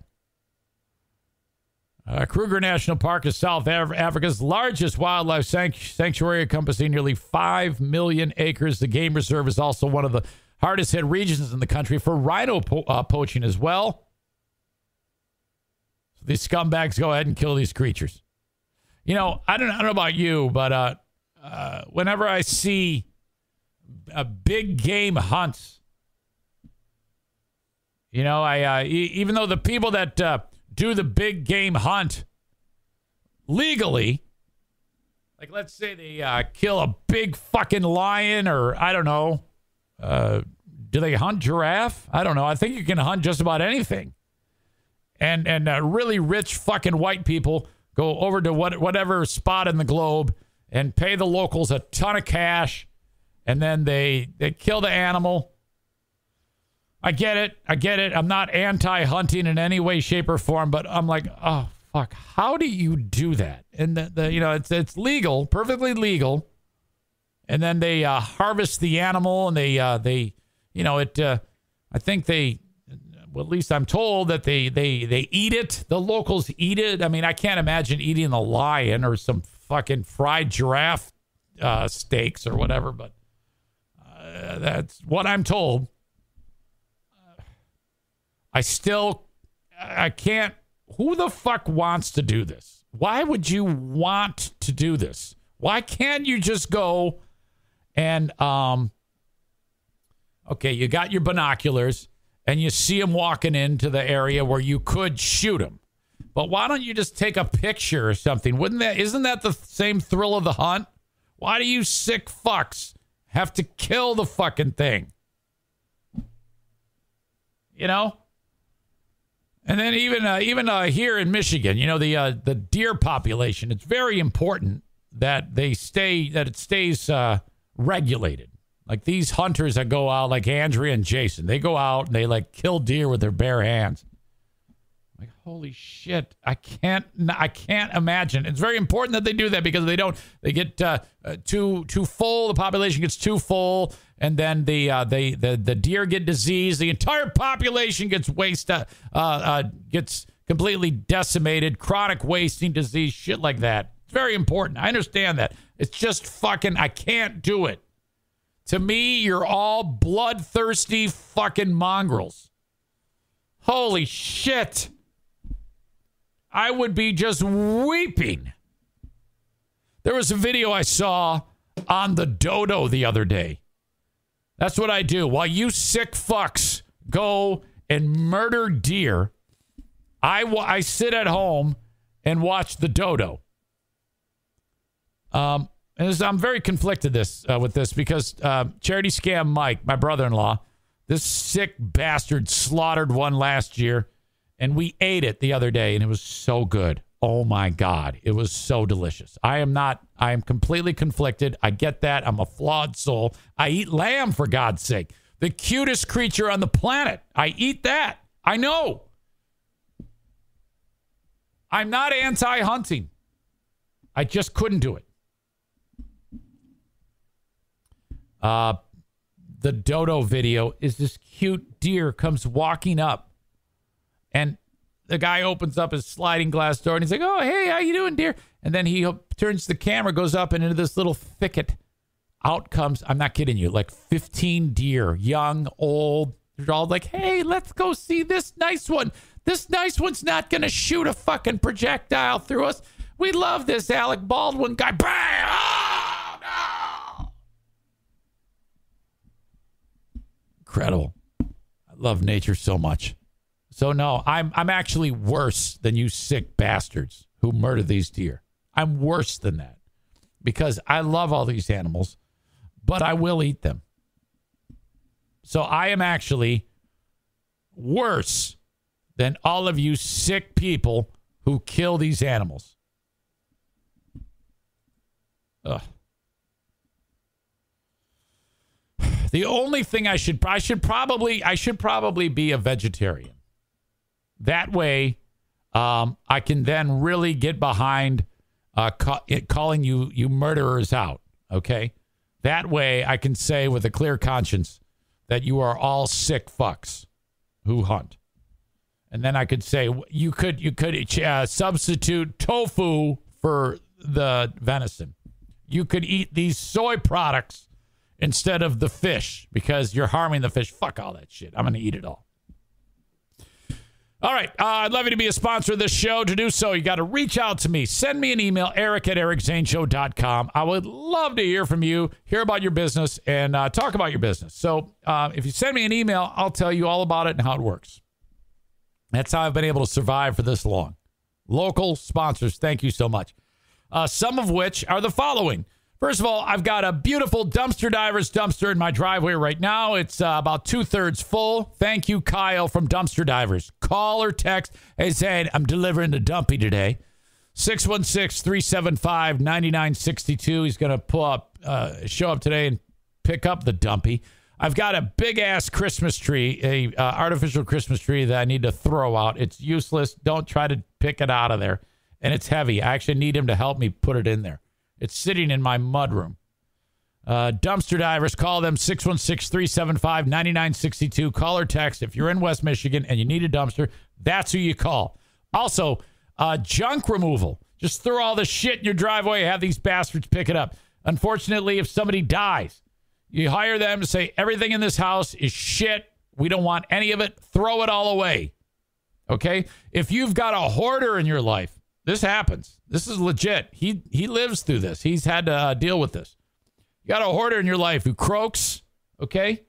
And, you know, that's a horrible thing to even consider going through all that filth inside of that fucking house. Have these assholes do it. Reach out to them, 616-375-9962. Clean up the hoarder shit show. How about demolition removal? Contractor Stephen Hyde hired the folks at Dumpster Divers to rip apart a room that they're going to be redoing. They will do that for you. Horizon Hydroponics. It's the indoor growing season right now. If you're growing indoors, do consider them for anything at all that you need. Maybe your fertilizers, soils, some hydroponics equipment, whatever it is. You can order it online. At horizonhydroponics.com. HORIZEN hydroponics.com. Order from anywhere in the U.S. Orders $250 and more delivered to you free. And or you can order it locally and pick it up at any one of the 4 area locations. Grand Rapids, Byron Center, Lansing, Kalamazoo. So if your order is not over $250, you just want to pick it up, you can do that. Use the coupon code Zane Show at checkout. That will save you 10%. Irvine's Auto Repair, Grand Rapids Hybrid and EV invite you to reach out to them if you need anything at all fixed on your car. Keep it running in tip-top condition, or if something goes wrong, you want to get that taken care of. Irvine's Auto Repair, Grand Rapids Hybrid and EV. 616-532-6600. Irvines.com. If you need more information, or if you want to check out their Google reviews, ERVINES.com.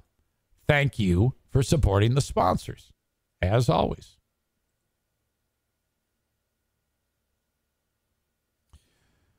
Let's see. Patriot Nick writes, if you go vegetarian, I may stop listening. You'd become the pretentious vegetarian who reminds us he's a vegetarian every half hour. There is no chance of that happening. I can promise you that. Let's see.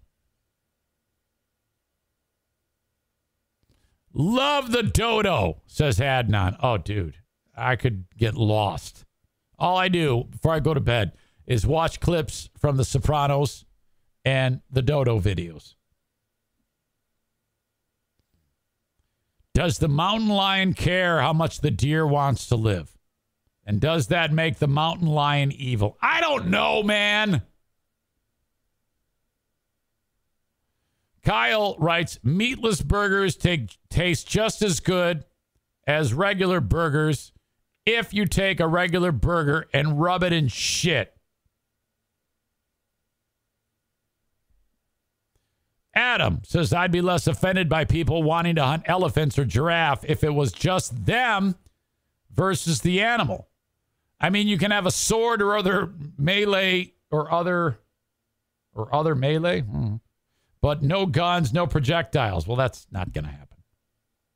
I would like to see, that would be interesting, though. A giant dude with a sword. But no, seriously, that would be a horrible death for the animal. You got to understand, these hunters are skilled. They know where to shoot the animal so that when they harvest it, it dies as quickly as possible. So that's kind of a fucked up thing you just suggested, Adam. I would expect no less. All right. Irony is taking vegetables and dressing them up to look like meat. This is true. All right, enough on that shit. I need to detail the story of NFL football player Geno Smith. Now, this guy, he seems like he can't get out of his own way as he's playing quarterback for the Seattle Seahawks. They are without their, what's the guy's name who starts for the Seahawks? Russell Wilson, who's really great. I love that guy. So Geno Smith is the starting quarterback. I forget where he played.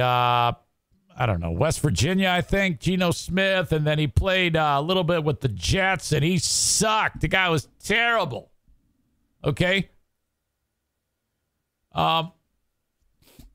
This story, though, is enough, I think, that if I were running a team and I found out that this happened, I would fire him. I would cut him from the team, and then the NFL should ban him, just like they did Colin Kaepernick, because of how stupid this guy is. You don't want this type of person, this stupid, actually earning money. You don't want a person this dumb to be rich. The quarterback, this story is coming out that in 2014, he was playing for the Jets. And the Jets traveled to San Diego for a game in October of 2014. The team was having a meeting at 5 p.m. Everybody was there except Geno Smith. He's at a movie theater watching a film. His phone starts blowing up. Dude, you're starting. Mark Sanchez is hurt. This is what you knew that we had this meeting. He goes, yeah, I know. It says 5 p.m. Yeah, I know. Well, everything got off. He didn't show up. He missed the fucking meeting because this guy, Geno Smith, did not know that there's a thing called time zones, that LA time is different than New York time. He had never heard of such a thing. It was all like wizardry to him. This is a dude in his 20s, and he wasn't aware of this.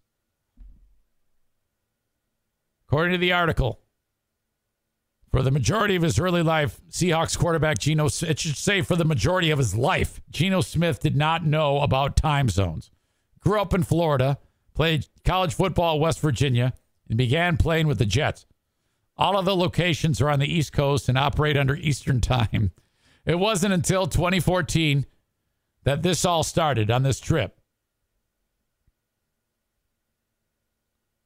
Holy crap. On that Saturday, Smith, and actually some teammates, so maybe some other teammates didn't know either, went to the movies 5 p.m. Pacific time, thinking they had 3 hours to spare before attending. Oh, I'm sorry. It was an 8 p.m. meeting. I'm getting it wrong. It was 5 p.m. Pacific time. The meeting was scheduled for 8 p.m. Eastern time, and they made that clear. So at 5 p.m. Pacific time, that's when the meeting's starting. Yeah, they said 8 o'clock. It's 5. According to the New York Post, Smith realized his mistake 30 minutes into the movie. After calling a teammate, the second-year quarterback rushed back to the hotel and arrived 10 minutes after the meeting ended. When he spoke with reporters 2 days later, he owned up to his mistake. I kind of felt like I let a lot of people down. That's definitely not of my character to not be on time for a meeting. I was just very apologetic in that instance. It's like, well, we believe you. We believe that you didn't do it on purpose. We also believe that you're stupid.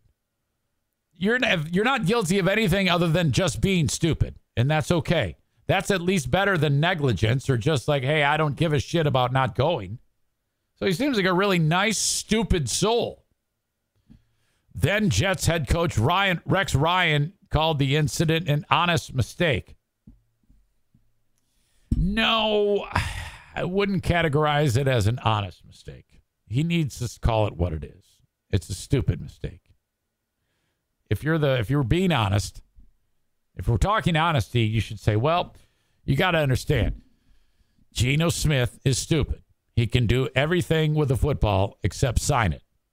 And so when you're stupid, you don't know what time zones are. And now he knows, so hopefully he won't forget. But let's not mince words here. This is not an honest mistake. It's a stupid mistake. He felt terrible about it, Ryan said. Well, I believe that. But yeah, you feel terrible because you're stupid. It's a mistake.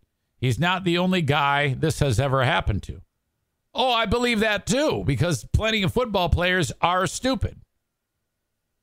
So you don't need to make excuses for him. You just need to say the truth. He's a stupid man. I think, he writes, I think he'll learn from it.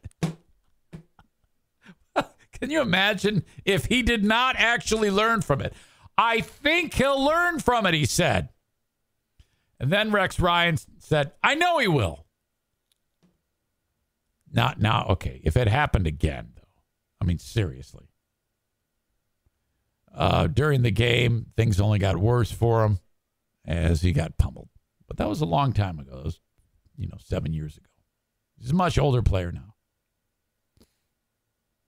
He's actually he makes some costly mistakes for the Seahawks. I've been watching a few of his games, but he's actually good enough as a backup. But my God, how embarrassing would that be if you didn't even know what the fuck time zones were? Holy shit. Okay. And I want to leave you with this one, too. Every time you hear about somebody who is old and lived a long, fantastic life, you hear about, what is the secret of life, old person? And rarely do they ever say, well, I've never drank. I've never smoked. I've never lived carelessly. I've always taken care of myself. I've always exercised. You never hear that. You always hear, well, I keep smoking. Or, a couple shots of vodka. Or, I drink some whiskey. It's always those people who live a really long time. As we bring in Margaret DeLulo of West Lawn, Pennsylvania. 106. And how about this? She's actually mentioning the brand that she drinks every single day. So now it's either she's doing that or this company found out about it and said, all we need you to do is voice this once. And we're going to give you as much booze as you can have for the rest of your life. You're going to be doing two things.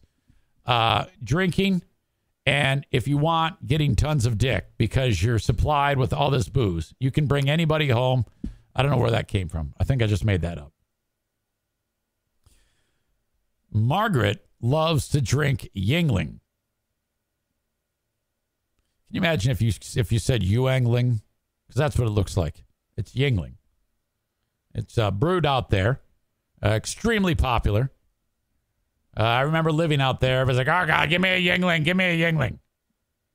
I think it's kind of like Founders, isn't it? Isn't Yingling like that's like a must-have beer, isn't it? Yingling, Founders, and Oberon, aren't those the three?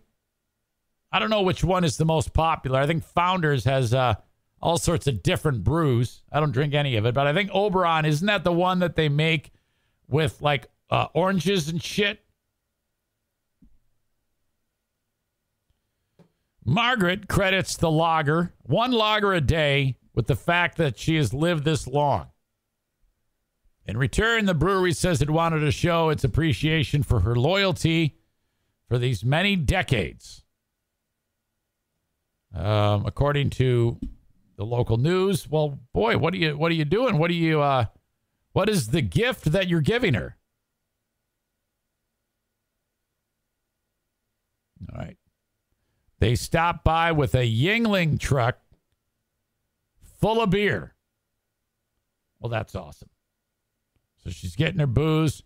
Let's get a picture of what she looks like. That if you're like me, the first thing you do when you hear about somebody living a long life, like really, really long, is you take a look at them and you're like, well, let's see how she looks. And look at her. She's upright. Look at all this beer she has. She's got one in her hand. Her hair is done. She's got a nice outfit. Her nails are done. That knee looks very artificial or swollen.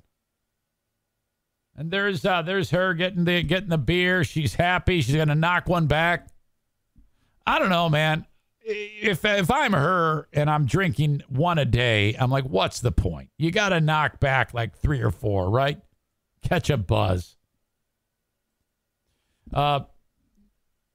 Nick says a lifetime supply of beer, so a case or 2. Well, that's a heartless thing to say. You're just suggesting she'll be dead in like 50 days. What an asshole. Dirk says, I'm surprised you're not talking about how hot she is. You're a disgusting human being. I want you to know that. All right. So there you go. Congrats. 106 years old. You know, my dad being 87 years old, you know, and when you get that old, you start to work into your playbook of conversation about your longevity. And I'm using that as a template for what not to do when I get to be his age. Because nothing breaks a son or a daughter's heart more when your parents start like, well, you know, I only got so much time. Well, I know I'm just, I'm kind of losing my mind. So, you know, I'm going to be gone before you know it. Would you shut the fuck up? There have been several things that my parents have done over the years that I'm like, yeah, I'm not going to do that. That's a real horrible thing to do that you're suggesting right there, or you're doing. And no, I'm not going to talk about my impending death. The fuck is wrong with you? Ugh. Kate says, I do that to my daughters all the time. You're like my age. What? Why would you do that? But anyway, if my dad's 87, you know, it'd be just like him to add another like 35 years on top of that. Him to be that old, which that would make him, I don't even know, 97, 100, 117, 122. I'd be his age right now. All right, one more thing, final thought. Tom Brady, I meant to talk about this when I was talking about Tom Brady's 600th touchdown pass.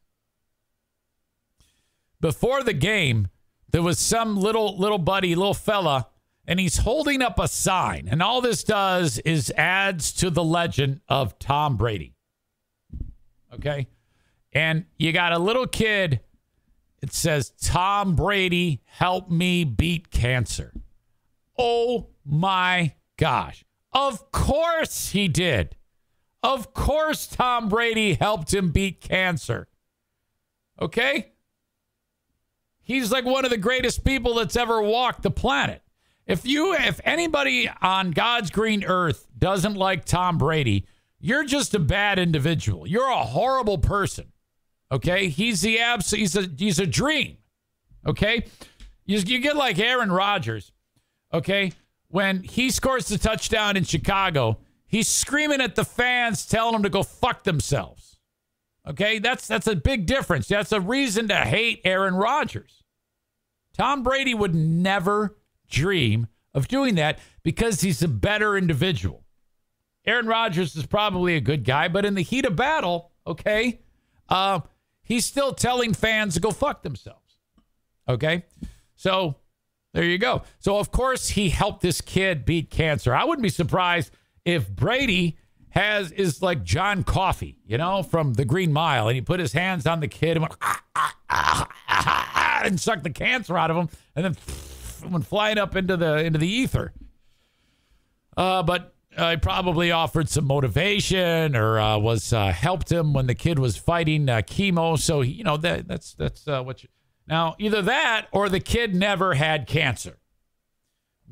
Maybe, just maybe, it's a setup, you know?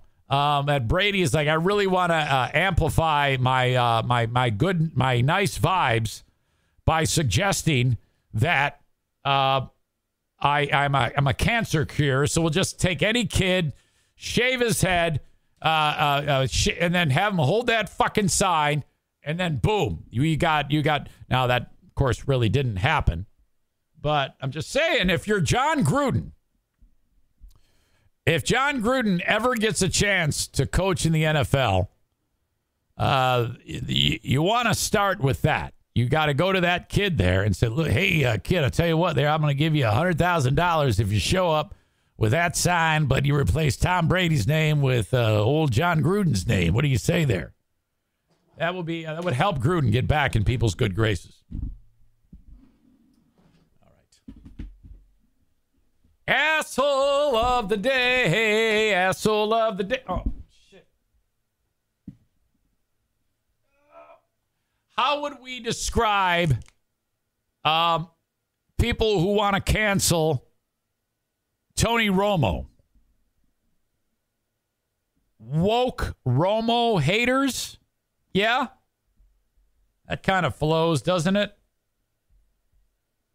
Woke Tony Romo haters. Get it? You know, there are all those people saying that because Tony Romo, if you're just tuning in, when, the ball was handed, the 600th touchdown catch was handed to the kid, and then they had to get the ball back and give it to Brady. And so, what's his name? Tony Romo said this. Negotiations in NFL history. Right here. He's like, we need that ball. That's 600. What? Really? So what do you want? $1 million? No. Oh, no, a date with Giselle. A date with Giselle, and I'm in. Tom? Okay, Tom will do it. He'll allow it. One time. You got it. We must cancel Tony Romo. He's encouraging prostitution. Oh, my God. That is horrible. All right. Aram concludes with, we are in an era where we can say we saw the greatest of all time. No one will see the likes of a Tom Brady maybe ever again. Agreed. Absolutely agreed. Okay. I got a Patreon coming up. Coming up. But listen, before I do that, I'm going right over to Twitch. I'm shutting this down, and I'm firing up Twitch.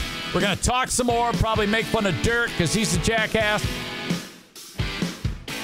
Who knows? It's nothing special. I'm just getting used to the format, okay? Twitch.com/Eric Zane Live. I'm shutting this down and going to that. Give me like 2 minutes. All right, thanks. Bye-bye.